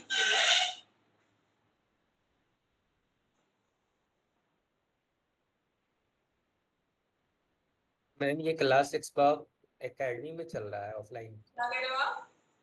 Offline ये क्लास कहाँ चल रहा है एक्सपर्ट एकेडमी में? ऑफलाइन क्लासेस कहाँ पे हो रहे हैं, एड्रेस क्या है मैम? कहाँ का इंस्टीट्यूट का? जी, आपको किसी का पता है, एडमिशन नहीं हो जाएगा। मैं ये कह रहा हूँ कि इंस्टीट्यूट में क्लास चल रही है। क्लास क्या चल रही है? इंस्टीट्यूट में चल रहा है ऑफलाइन?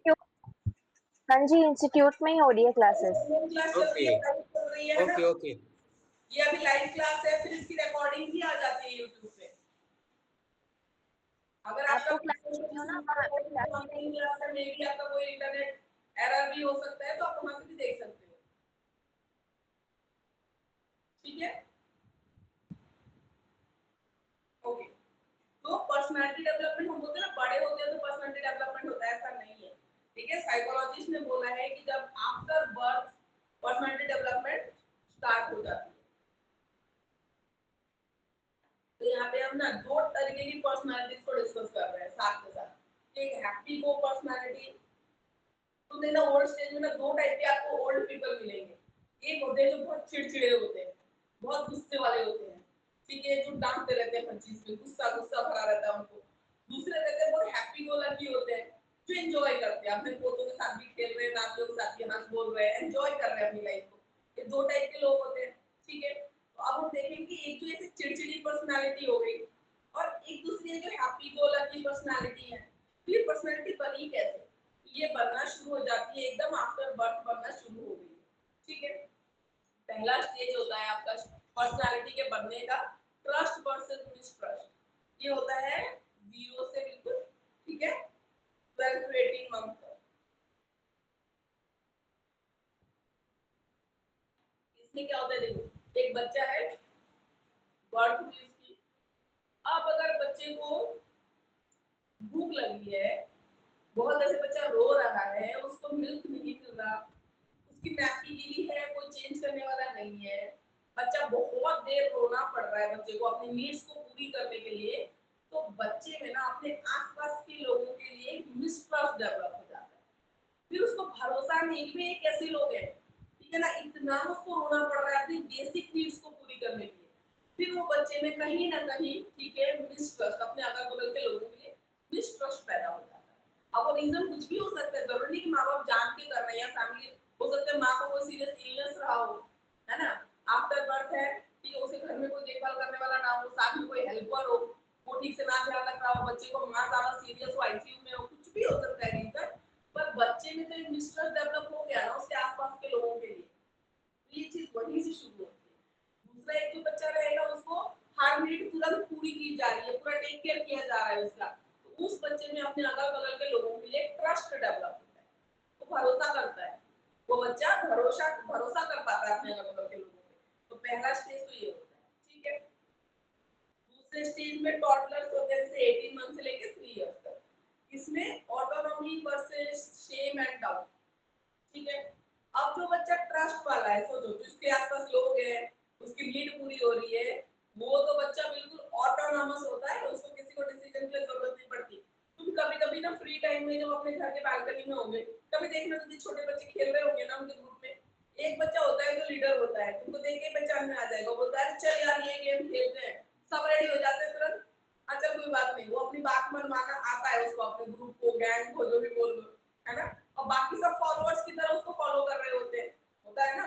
कुछ बच्चों में क्वालिटी होती है बिल्कुल ऑटोनॉमस, स्वतंत्र, ठीक है, वो अपनी बात मनवा लेगा, वो फ्री है, वो नहीं सुनेगा, वो लीडरशिप क्वालिटी है उसमें, ठीक है। तो जो ट्रस्ट वाला बच्चा आ रहा है ना, वो ऑटोनॉमस बनेगा, ठीक है, वो ऑटोनॉमस बनेगा, वो लीड करेगा चीजों को। वही दूसरा बच्चा जो मिसट्रस्ट में आया, मिसट्रस्ट वाले बच्चे में शेम एंड डाउट आ जाएगा, वो आगे आके अपनी बात को कभी नहीं बोलेगा, पीछे रहेगा, डाउट रहेगा उसको अपने आप पे कि मैं ये बोलूं कि ना बोलूं, कहीं ये गलत तो नहीं है, किस तरीके से, ठीक है। तो दूसरे स्टेज ये होता है दूसरा। थर्ड स्टेज होता है इनिशिएटिव वर्सेस गिल्ट। इसमें 3 से 6 साल के बच्चे, जो बच्चा ट्रस्ट में आ रहा है, जो बच्चा ऑटोनॉमस से स्वतंत्र है, जिसको ज्यादा क्या किया जा रहा है, जो अपनी मन की कर पा रहा है, जिसको ज्यादा रोक टोक नहीं किया जा रहा है, ठीक है, वो बच्चा इनिशिएटिव लेने वाला निकलेगा, बिल्कुल लेने वाला निकलेगा, वो इनिशिएटिव लेगा हर चीज का, स्कूल में भी देख लो उसको, घर पे भी देख लो, ठीक है, हर जगह। और जो बच्चा जहाँ मिसट्रस्ट है, जहाँ शेम एंड डाउट है, वो बच्चा गिल्ट में चला जाएगा, सब गलत मेरी वजह से ही होता है, अपने आप पे डाउट करना स्टार्ट कर देना, तो ये सब चीजें होती है, ठीक है। उसके बाद आते हैं 6 से 12 साल वाला बच्चा, जो एडोलेसेंट में आ गया, टीनेज में आ गया, 6 से 12 वाला, अब स्टार्ट हो रही है उसकी इंडस्ट्री वर्सेस इनफेरियरिटी। अब सुनो, अब जो बच्चा कॉन्फिडेंट है, ऑटोनॉमस है, स्वतंत्र है, ठीक है, पूरा कॉन्फिडेंट है, इंडस्ट्री का मतलब होता है उसके आसपास लोग ज्यादा रहेंगे, उसको टीचर्स भी प्यार करेंगे, वो घर में भी सबका लाडला होगा, उसके दोस्त भी बहुत सारे होंगे, उसको बोलते हैं इंडस्ट्री, ठीक है, उसको सब प्यार करने वाले होंगे। दूसरे वाला जो बच्चा होगा वो इंफेरियोरिटी कॉम्प्लेक्स में चला जाता है, उसको लगता है कि वो तो इतना अच्छा है, शाइन करते, सब उससे प्यार करते, बात करते, मुझसे तो नहीं करते, तो अपने आप में ही कहीं ना कहीं उसमें इंफीरियरिटी कॉम्प्लेक्स डेवलप हो जाता है। ठीक है, तो 6 से 12 साल की ये पर्सनालिटी चली आ रही है, तो कैसे पर्सनालिटी बढ़ रही है। ठीक है, उसके बाद आते हैं 12 to 18 इयर्स में। 12 से 18 साल का जो बच्चा है, एक को आइडेंटिटी और दूसरा रोल कंफ्यूजन। अब इस स्टेज में बच्चा 10th के बाद स्ट्रीम वगैरह डिसाइड करना होता है, 12 से 18 के बीच में तो करना होता है। तो देखो, जो कॉन्फिडेंट वाला बच्चा है, ठीक है, वो तो उसको पता है कि मुझे साइंस पढ़ना है, मुझे बायो पढ़ना है, कि मुझे मैथ्स पढ़ना है, मुझे बड़े होकर क्या बनना है, उसको सब पता है। उसको सब पता है, वो आइडेंटिटी उसको पता है कि मुझे क्या बनना है बड़े होकर। दूसरा वाला जो बच्चा है, ठीक है, जो इंफीरियरिटी कॉम्प्लेक्स में चल रहा है, वो बच्चा कंफ्यूज रहता है। और इतनी बुरी हालत है ना आजकल कंफ्यूजन, बच्चे को नहीं पता मुझे क्या पढ़ना है। माँ बाप जो बोलते हैं, टीचर जो बोलता है, वो पढ़ लेता है, एडमिशन ले लेता है, फिर पढ़ता है तो फिर समझ नहीं लगता कि उसका तो जेन्युइन इंटरेस्ट होता ही नहीं। ठीक है ना। तो ये दूसरा वाला बच्चा बिल्कुल अपना आइडेंटिटी लेके चल रहा है, और बाकी जो बच्चा है जो इंफीरियरिटी कॉम्प्लेक्स में है, ठीक है, वो क्या करता है, कंफ्यूजन में रह जाता है, और कंफ्यूजन में उसका साइड इफेक्ट बहुत खराब होता है आगे चलने के लिए। उसके बाद आती है 19 टू 40 इयर्स। अब इस एज में क्या होता है, एक इंसान मैरिड होता है, उसके बच्चे बच्चे सब होते हैं 40 इयर्स तक में। ठीक है, तो लव, इंटीमेसी वर्सेस आइसोलेशन। अब एक इंसान जिसने अपने हिसाब से अपनी स्ट्रीम चूज की थी, अपनी पढ़ाई की थी, तो वो जॉब भी अपनी कुछ पसंद ना कर रहा होगा। जब आपका जॉब में मन लगेगा, काम लगेगा, आपकी प्रमोशन होगी, पैसे मिलेंगे, अच्छे पोजीशन पे आप होंगे, आप अच्छी पोजीशन पे हो, आप अपनी वाइफ की, बच्चों की नीड को पूरा कर रहे हो, ठीक है, वो सेटिस्फाई है आपकी फैमिली, वो हैप्पी भी रहेंगे, आपको पूछेंगे भी, आपको केयर भी करेंगे, तो आपको लव भी मिलेगी, इंटीमेसी मिलेगी, रेस्पेक्ट भी मिलेगी, सब मिलेगी। दूसरी तरफ दूसरी पर्सनालिटी जो चल रही है, उसने एक तो दूसरों के प्रेशर में आके पढ़ाई कर ली, माँ बाप हो, टीचर्स हो, ना तो उसका उस फील्ड में काम में मन लगता, काम में जब मन नहीं लग रहा आपका, आपकी प्रमोशन नहीं होगी, आपकी सैलरी हाई नहीं होगी। ठीक है, फिर आप चिड़चिड़ा के, जो लोग आते हैं ना ऑफिस से आके फ्रस्ट्रेट होके फैमिली मेंबर्स पे चीखना चिल्लाना, ये उन सब के साइन होते हैं। ठीक है, ये चीखते चिल्लाते अपने बच्चों को चिल्लाएंगे, आगे अपनी वाइफ पे चिल्लाएंगे। ठीक है, तो ये सब साइन होते हैं कि he is frustrated, he is not happy, वो खुश नहीं है वो बंदा।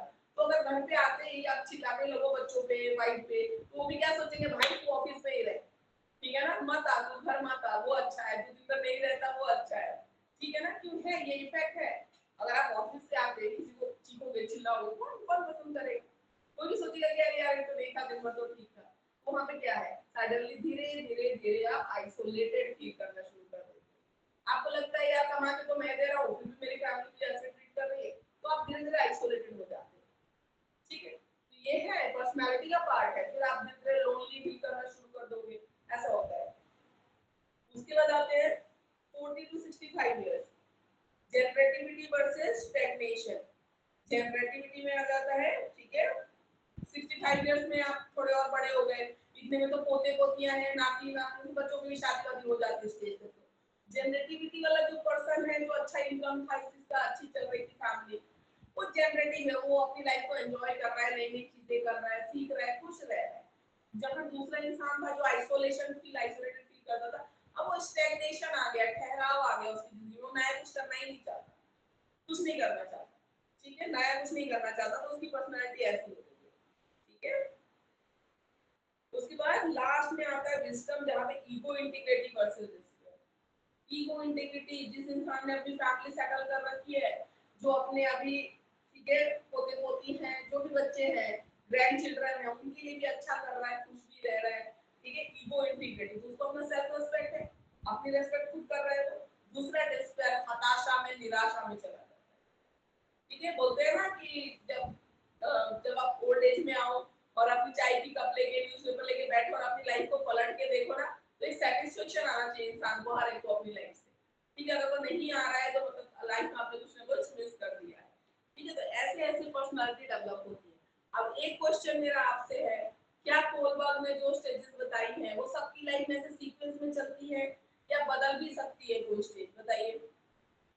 ऑनलाइन स्टूडेंट, पहले आप बताइए, ऑफलाइन आप बताइए। बदल, सिचुएशन पे डिपेंड करता है, बिल्कुल। ऑनलाइन स्टूडेंट्स क्या बोल रहे हैं बताइए, आप एग्री करते हो इनकी इन्हीं बातों से ये कह रहे हैं कि स्टेजेस बदल भी सकती है।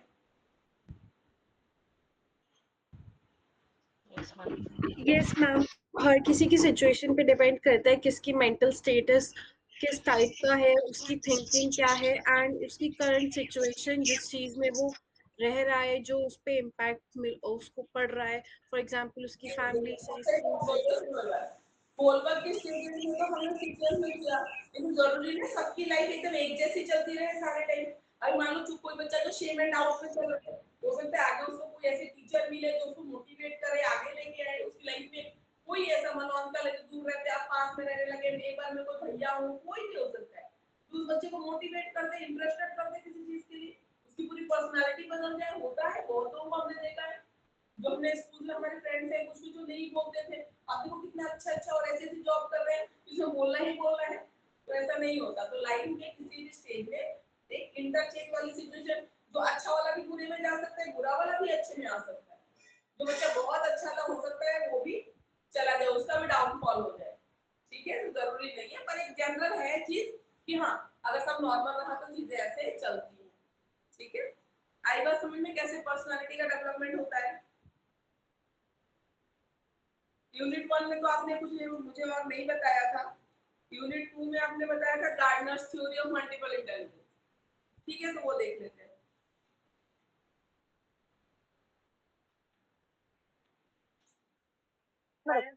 मैम एरिक्सन वाला थ्योरी हो क्या क्या? क्या? अच्छा, अभी आप एरिक्सन ही बता रहे थे ना, sorry. Gardner's theory of multiple intelligence बता रहे हैं। अभी आप गार्डनर्स बता रहे थे मैम। अभी बताऊंगी इसके पहले तो मैं एरिक्सन का साइको सोशल या पर्सनालिटी डेवलपमेंट थ्योरी बता रही हूँ। Okay ma'am, okay. डेवलपमेंट का मतलब होता है पर्सनालिटी डेवलपमेंट। ठीक है,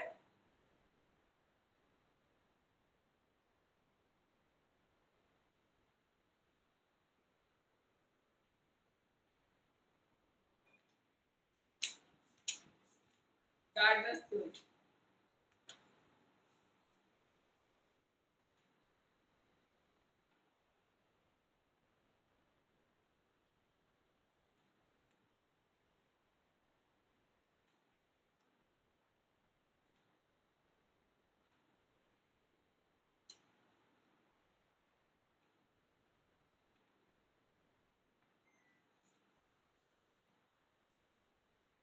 पेज नंबर कहाँ है, बता दीजिए।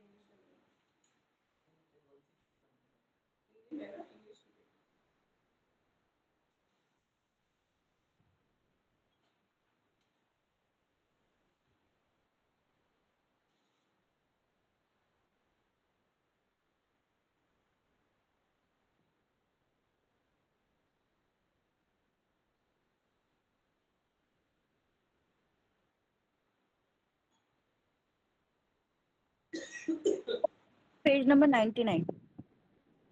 हाँ, ये रहा। Gardner's theory of multiple intelligence में गार्डनर कहते हैं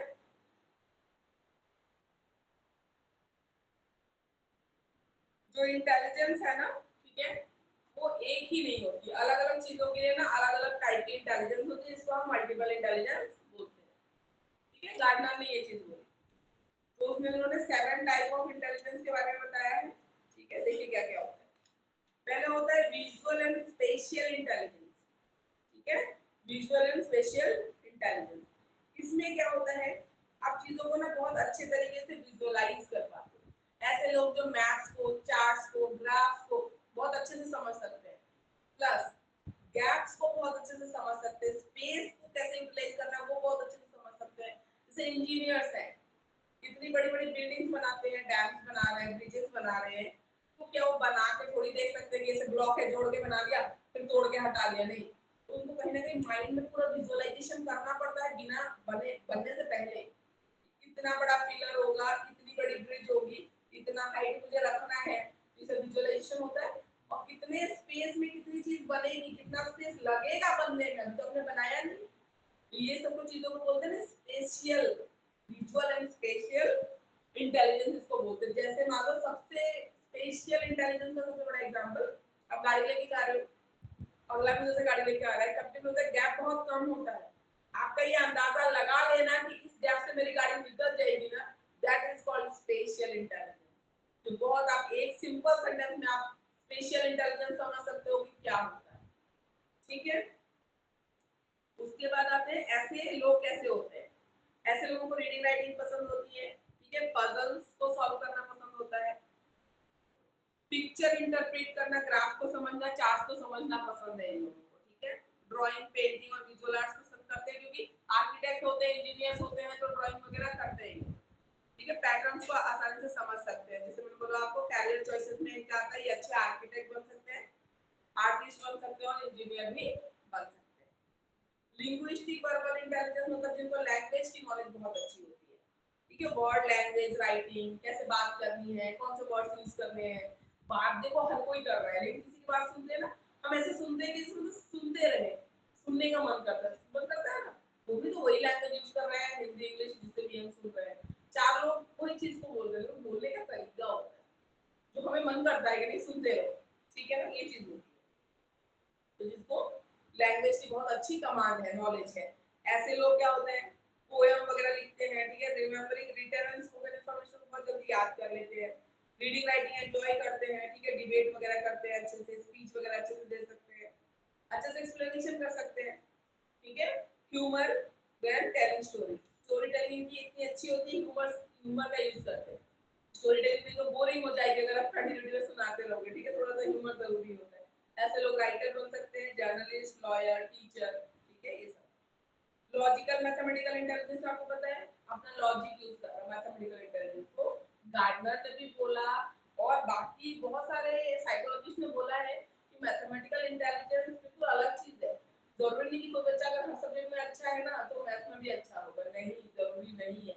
इसीलिए बच्चों को मैथ्स पढ़ाना, मैथ्स के टीचर को पता है कितना मुश्किल है। ठीक है, मैथमेटिकल इंटेलिजेंस, ठीक है, बहुत मुश्किल है।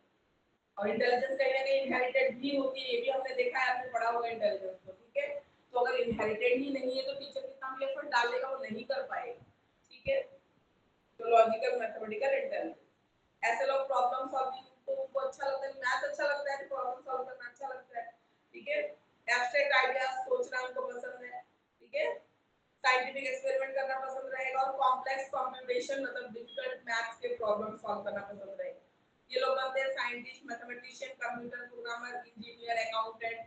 ठीक है, ये सब बन सकते हैं। बॉडीली किनेस्थेटिक नॉलेज का मतलब है जिसको अपनी बॉडी को प्रॉपर तरीके से यूज करना आता हो, योगा ट्रेनर्स, ठीक है, जिम्नास्ट, स्विमर्स, ये सारे। ठीक है, डांसर्स हैं, डांस मूव्स है, अपने बॉडी को इतनी फ्लेक्सिबली यूज कर लेना सबके बस की बात नहीं है। ठीक है, तो जिसको अपने बॉडी की बहुत अच्छी खासी नॉलेज है, ठीक है, अपनी बॉडी को यूज करना जानता है, that is bodily kinaesthetic intelligence. ठीक है, इसमें good at dancing and sports में अच्छे होते हैं। ठीक है, हाथों से कोई चीज अच्छी हम बना सकते हैं, फिजिकल कोऑर्डिनेशन बहुत अच्छा होता है, डांसर बन सकते हो, बिल्डर, स्कल्पटर, एक्टर। ठीक है, ये सब, जिम्नास्ट, ये भी इसमें नहीं लिखा, मैं आपको बता रही हूं, जिम्नास्ट है, स्विमर्स है। ठीक है, ये सब कर सकते हैं, योगा ट्रेनर है, ये भी है। उसमें म्यूजिकल इंटेलिजेंस में म्यूजिक की नॉलेज होना। ठीक है, तो ऐसे लोगों को म्यूजिकल पैटर्न रिकॉग्नाइज हो जाता है, गाने जल्दी याद हो जाएंगे, म्यूजिकल स्ट्रक्चर, रिदम, नोट्स की नॉलेज होगी, ये musician, composer, singer, music teacher और कंडक्टर बन सकते हैं। कंडक्टर या बस कंडक्टर नहीं है, ठीक है, वो कंडक्टर जो आपने देखा होगा जब लाइव कंसर्ट्स होते हैं ना तो ऐसे करते हैं और म्यूजिशियन उस तरह से बजाते रहते हैं ना, उसको बोलते हैं। ठीक है, उसके बाद आता है इंटरपर्सनल इंटेलिजेंस। ठीक है, इंटरपर्सनल इंटेलिजेंस मतलब दूसरों से कैसे रिलेशनशिप बिल्ड करना है, उसकी नॉलेज।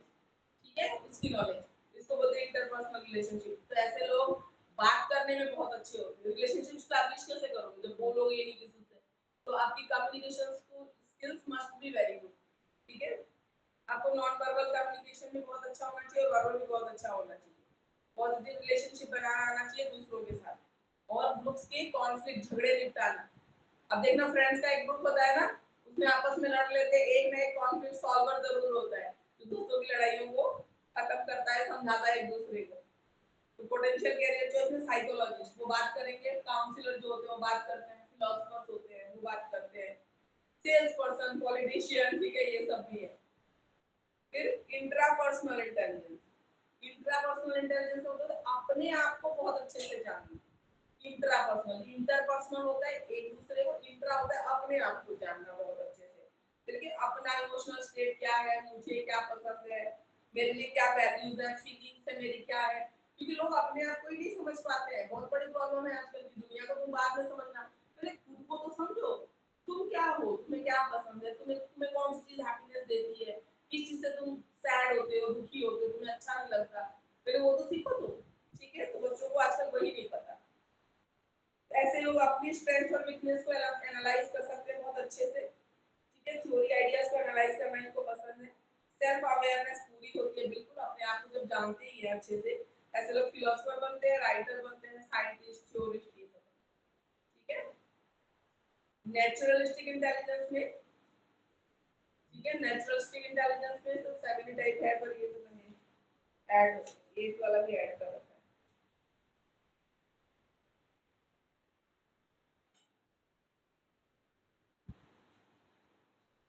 ठीक है, तो इसमें दे रखा है, देखना नेचुरलिस्टिक इंटेलिजेंस में नेचर के बारे में ज्यादा जानता है। ठीक है, ऐसे लोग जैसे बॉटनी, बायोलॉजी, जूलॉजी, इन सब्जेक्ट में इंटरेस्टेड होते हैं। गार्डनिंग में, हाइकिंग, कैंपिंग, आउटडोर एक्सप्लोर करना इनको अच्छा लगता है। ऐसे लोग बायोलॉजिस्ट, कंजर्वेशनिस्ट, गार्डनर, फार्मर, ये सब। ठीक है, तो ये है Gardner's theory of multiple intelligence, बहुत आसान है। आप समझ में आ गया आपको? अब तो डाउट नहीं है। जिन्होंने भी बोला था डाउट है उनको समझ में आ गया? Yes ma'am. थर्ड चैप्टर में आपने कौन सा टॉपिक बोला था?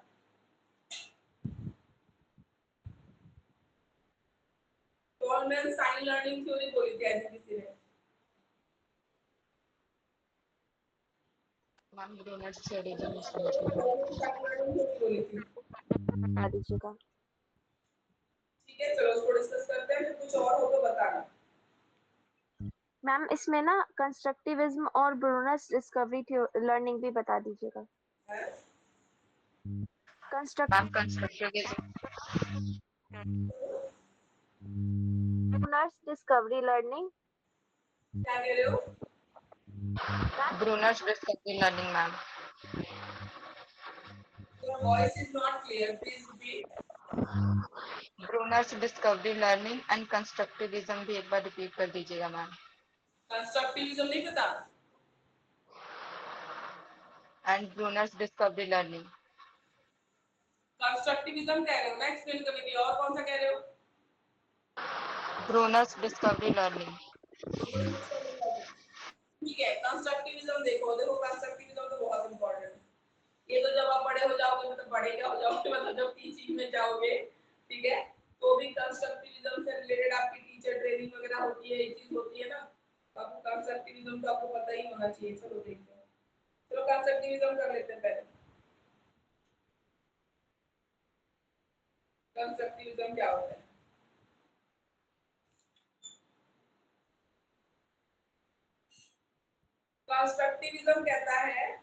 कंस्ट्रक्टिविज्म कहता है, ठीक है, कि नॉलेज ना अपने लर्नर को, स्टूडेंट को खुद से कंस्ट्रक्ट करना। आप सब चीजें मत बताओ। कहते कि आप एज अ टीचर जाके सब चीज बता देते हो बच्चे को, तो पैसिव लर्नर बन गया। आप मत बताओ, आप कुछ ऐसी प्रॉब्लम के रूप में अपना टॉपिक पेश करो बच्चों के सामने, ताकि बच्चा उसका सॉल्यूशन ढूंढे।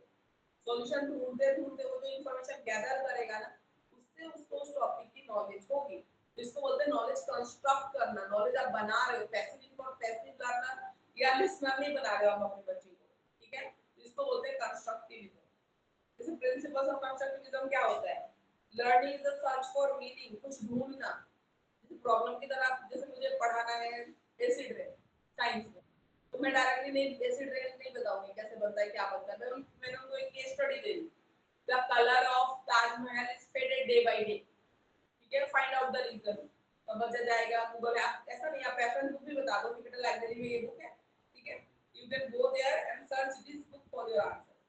वो बता दो। फिर गूगल पे आप वेबसाइट लिंक दे दो, ताकि बच्चा गलत उसमें ना हो जाए। ठीक है, आप लिंक दे दो, आप मेंशन कर दो, आप सोर्सेज बता दो, और बच्चा सर्च खुद करेगा। ठीक है, वो जाएगा, बुक खोलेगा, वहां से इंफॉर्मेशन निकालेगा। सारे बच्चे, पूरी क्लास को आपने केस स्टडी दे रखी, प्रॉब्लम दे रखी, सब ढूंढ के लाएंगे अपना आंसर। फिर उसको क्लास में डिस्कस कराया जाता है। ठीक है, उसमें क्या होता है, फिर बच्चे, टीचर सारे बच्चों का ओपिनियन सुनता है, आंसर सुनता है।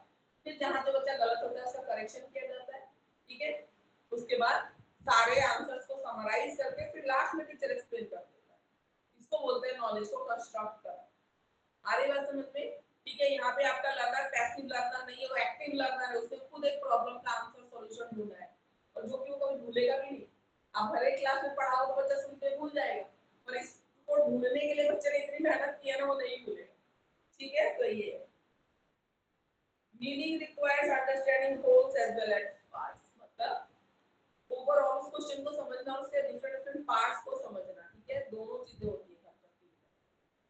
ठीक है,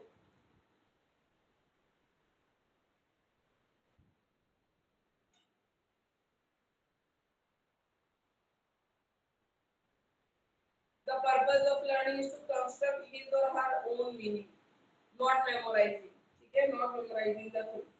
ये भी मैंने आपको बोला, knowledge is constructed not transmitted. knowledge हमेशा construct हो, वो ज्यादा अच्छा है। prior knowledge impacts learning process. बिल्कुल, अगर बच्चे को बिल्कुल भी कुछ आइडिया नहीं होगा और आप ऐसी कोई केस स्टडी उठा के दे देते हो तो गलत है। लेकिन यही चीज आप 8 में दोगे तो बच्चे ने 6 में भी पोजीशन पढ़ा है, 7 में भी पोजीशन पढ़ा है तो वो कर लेगा। इस चीज का ध्यान रखना है concept. Initial understanding is local, not global. तो स्टार्टिंग में जो आपकी अंडरस्टैंडिंग समझ होती है ना, थोड़ी सी चीजों को लेके होती है, फिर धीरे धीरे वो ग्लोबल होती है, मतलब ज्यादा रेंज आपकी ज्यादा होती है। Building useful knowledge structures requires effortful and purposeful activity. बिल्कुल, आपकी जो एक्टिविटी है वो पर्पसफुल होनी चाहिए, रिलेटेड होना चाहिए। आपके एसिड पढ़ाया गया तो आप ताजमहल की केस स्टडी दोगे ना, अब पता चला आपको एसिड पढ़ाना है और आप कह रहे हो कि दिल्ली में जो आयरन पिलर है उसमें जंग क्यों नहीं लगी, वो ढूंढ के लाओ। वो तो तब होगा जब आप रस्टिंग ऑफ आयरन पढ़ा रहे होगे, केमिकल चेंज पढ़ा रहे होगे। ठीक है ना, अगर एसिड तो आपकी जो एक्टिविटी दे रहे हो आप बच्चों को, कंस्ट्रक्टिविज्म में पर्पसफुल होना चाहिए, रिलेटेड होना चाहिए, लिंक्ड होना चाहिए। और जब मैं रस्टिंग ऑफ आयरन पढ़ाऊंगी तब मैं वो केस स्टडी दूंगी तो वैलिड है। मैं अगर एसिड रेन के लिए वो केस स्टडी देती हूं तो दैट इज इनवैलिड है ना, मीनिंगलेस है वो। आ रही बात समझ में? ठीक है, yes ma'am.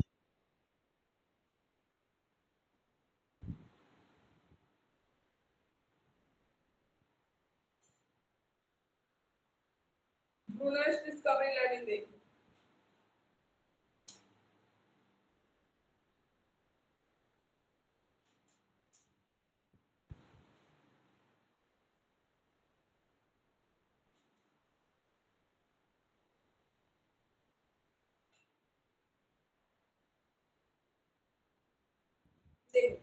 Features of Bruner's theory of instruction. Bruner की जो थ्योरी थी उसके कुछ फीचर है, कुछ कैरेक्टर्स है, वो क्या कहते हैं वो देख लेते हैं। तो ब्रूनर डिस्कवरी लर्निंग में कहते हैं पहला होना चाहिए प्री डिस्पोजिशन टू लर्न। जैसे अगर आपको कोई भी चीज पढ़ानी है ना बच्चों को, तो आप पहले ही उसके बारे में इंटरेस्ट क्रिएट कर दो बच्चों में। अगर आपको कल कोई टॉपिक पढ़ाना है और आपका टॉपिक आज ओवर हो जाता है, आप 2-4 चीजें ना उससे रिलेटेड इंटरेस्टिंग चीजें बताएंगे। ठीक है, जैसे मेरा सब्जेक्ट तो साइंस में रहा है शुरू से, स्टार्टिंग से, बीएड के पहले से भी, तो मेरा सारा एग्जाम्पल मोस्टली उससे रिलेटेड होता है। अगर आप समझ सको, कल मान लो मेरे को पढ़ाना है मोड ऑफ न्यूट्रिशन पढ़ाना है, हेटेरोट्रॉफी। ठीक है, प्लांट में वो होते हैं जो इंसेक्टिवोरस प्लांट होते हैं, सबने पढ़ा होगा, पिक्चर प्लांट पढ़ा होगा। तो आप बच्चे हैं उनको नहीं पता, तो आज का मेरा टॉपिक खत्म हुआ, मैं कल मुझे वो पढ़ाना है तो मैं कुछ ऐसी इंटरेस्टिंग फैक्ट बता के चले जाऊंगी कि बच्चा इंटरेस्टेड रहे, कल क्या रे मैम ने बताने वाली है कैसे होता है।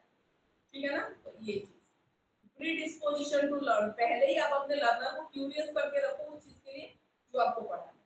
और जब आप खुद इंटरेस्ट लोगे ना तो ही आप बच्चों में इंटरेस्ट क्रिएट कर सकते हो। जब आपको टीचिंग बर्डन लगेगी ना तो आप नहीं बन सकते। ठीक है, second is structure of knowledge. ठीक है, इसमें क्या है, स्ट्रक्चर ऑफ जो भी नॉलेज आप प्रोवाइड कर रहे हो ना लर्नर को, स्ट्रक्चर्ड होना चाहिए। स्ट्रक्चर्ड मतलब simple to difficult, easy to difficult होना चाहिए, सिंपल टू कॉम्प्लेक्स होना चाहिए। जो भी इंफॉर्मेशन करोगे अगर स्ट्रक्चर्ड होगा तो लर्नर भी इजीली ग्रैस्प कर पाएगा कॉन्सेप्ट को। ठीक है, तो ये होता है।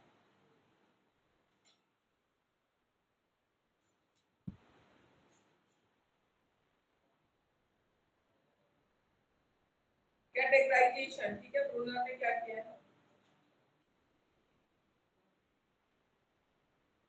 ब्रूनर ने बहुत इंपॉर्टेंट दिया है। ठीक है, कैटेगराइजेशन को, जैसे किस चीज को कैटेगराइज करते हैं हम लोग, किसकी किस कैटेगरी में बिलोंग करता है।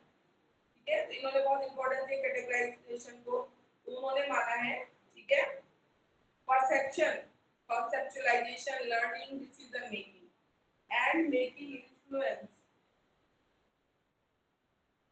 making influences all involved categorization, ये सारे categorization में इन्वॉल्व होते हैं। कैटेगराइज करना है, मानो प्लांट्स एंड एनिमल्स है, हमें कैटेगराइज करना है, सिंपल हम ले लेते हैं, या लैंड पे रहने वाले एनिमल और पानी में रहने वाले एनिमल्स को कैटेगराइज करना है। सबसे पहले परसेप्शन, आपको देख के परसीव करना पड़ेगा कि चाहिए क्या है, क्या इसके फीचर्स है, कैसा है। फिर कॉन्सेप्चुअलाइजेशन, फिर आप अपना कॉन्सेप्ट लगाओगे, ठीक है। उसके बाद आता है लर्निंग, जितना भी चीजें हमने सीखी है। फिर डिसीजन मेकिंग, फिर डिसाइड करेंगे हम क्या चाहिए, लैंड में जाएगा कि पानी वाले कैटेगरी में जाएगा, ठीक है। एंड मेकिंग इन्फ्रेंस, लास्ट में हम इन्फ्रेंस कंक्लूजन में पहुंचते हैं, ठीक है। तो कैटेगराइजेशन इसको इंपॉर्टेंट दिया ब्रूनर ने अपनी लर्निंग थ्योरी में। कैटेगराइज, ठीक है, इसमें है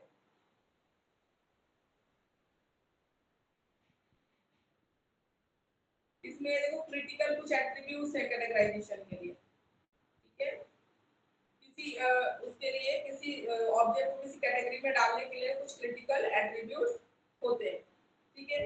सेकंड रूल क्या है, how the criterial attributes are combined, कैसे वो एट्रीब्यूट्स है वो कंबाइन हो रहे हैं, एक को लिया फिर आपने दूसरे को लिया, इस तरीके से। थर्ड है इसमें वेटेज टू वेरियस प्रॉपर्टीज, अलग-अलग प्रॉपर्टीज को कितना वेटेज दे रहे हो किसी चीज को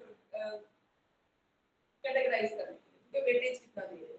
और फोर्थ होता है एक्सेप्टेंस, लिमिट्स और एट्रीब्यूशन, ठीक है। जैसे कुछ एट्रीब्यूट्स हैं जो कैरेक्टरिस्टिक्स है वो बहुत वाइडली वेरी करती है, जैसे कलर हो गया, ठीक है। अब कलर तो कलर लेके आप चलोगे कि ये कलर का एनिमल, मतलब कलर तो बहुत वैरायटी है, तो उसको आप ज्यादा वेटेज नहीं दो। स्पेसिफिक जो क्वालिटी रहेगी उसको आप वेटेज दो, जैसे स्ट्रक्चर, किसी के पास विंग्स है, किसी के पास नहीं है, कौन हो सकता है, तो ये लिमिटेड फीचर्स है।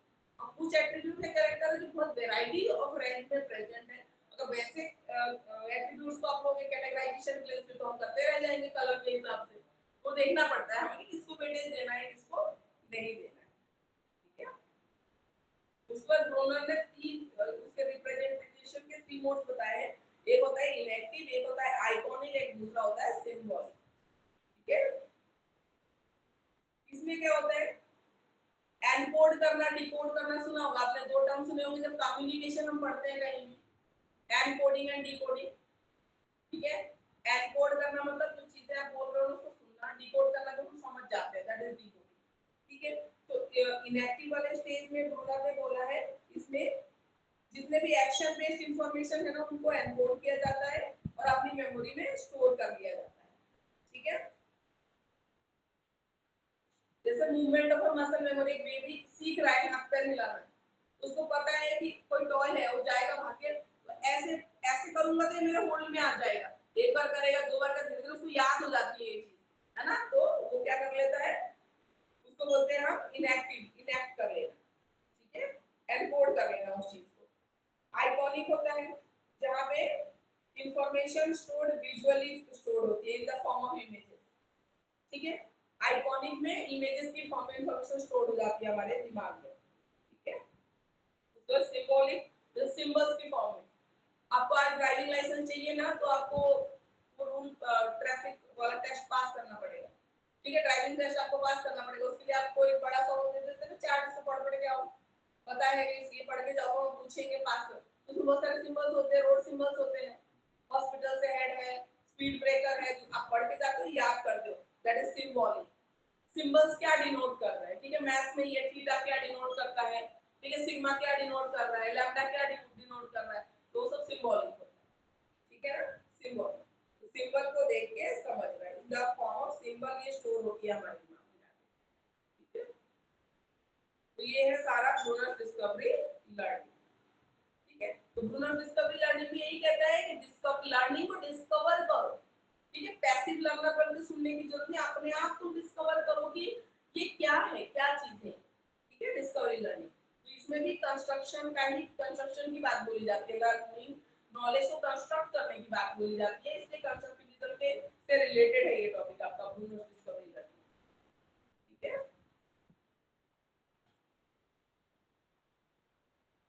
तो यहाँ तक हमने किया है, अब टॉलरेंस फाइन लर्निंग थ्योरी रह गई। अब एक बार आज फिर से पढ़ना, फिर भी अगर आपको लगता है कि नहीं मुझसे पूछना है तो नो वरीज, नेक्स्ट क्लास में फिर हम मिलेंगे, है ना।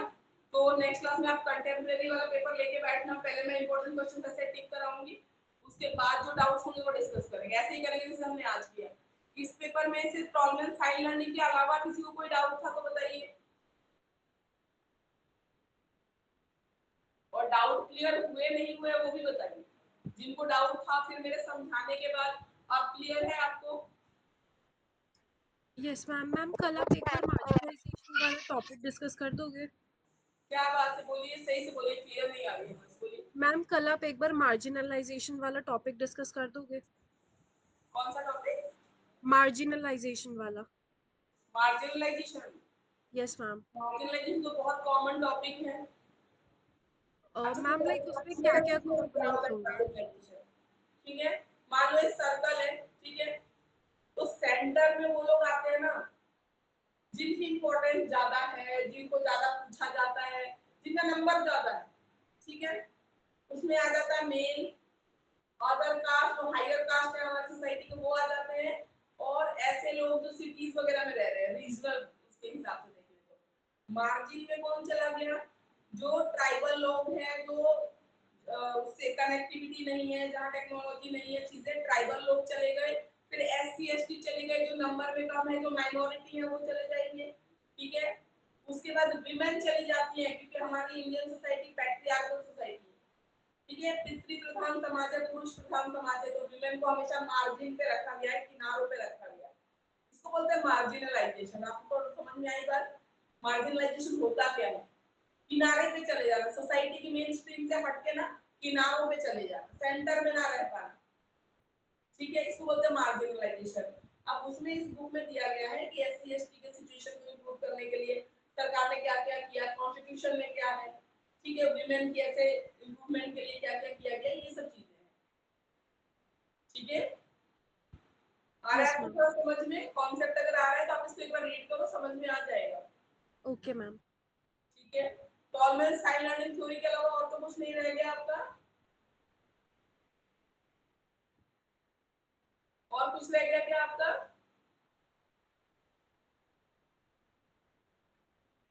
नहीं ना? आज का टॉपिक क्लियर है ना? तो नेक्स्ट क्लास में yes ma'am. Ready with paper 2।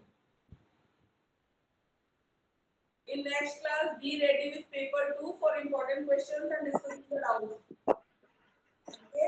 और मैम टॉलमैन वाला टॉपिक ओके आप डिस्कस नहीं करवाएंगे? This वाली topic मैम ना नेक्स्ट क्लास कब होगी? listen सुनिए एक बार। टॉलरेंस वाला टॉपिक रह गया, वो नेक्स्ट क्लास में हम जैसे इंपॉर्टेंट क्वेश्चन लिख लेंगे ना, पहले टॉलरेंस डिस्कस कर लेंगे, उसके बाद हम बाकी डिस्कस कर लेंगे, ठीक है? Okay ma'am. बोलिए। Okay ma'am. ठीक है, ठीक है, okay ma'am. Okay yes ma'am. Okay okay, thank you for attending the class. Be ready with paper 2। Ma'am next class कब होगी? क्या कह रहे हो? नेक्स्ट क्लास कब होगी मैम? एग्जाम्स के लिए आप नीतू मैम है ना, प्लीज कांटेक्ट हर, वो बता देंगी मैम आपको, ठीक है। मैम नेक्स्ट क्लास कब होगी? हाँ, नेक्स्ट क्लास क्लास की टाइमिंग रहेगी 4 to 6, 4 to 6। मैम आपका शुभ नाम क्या हुआ? Indu. Indu. Yes, thank you so much ma'am इतना टाइम देने के लिए। Welcome. Okay, be ready with paper 2 in next class. Okay, thank you for attending the class. Thank you ma'am. Thank you ma'am. Bye ma'am. Thank you so much ma'am. हर Sunday होगी class 4 to 6।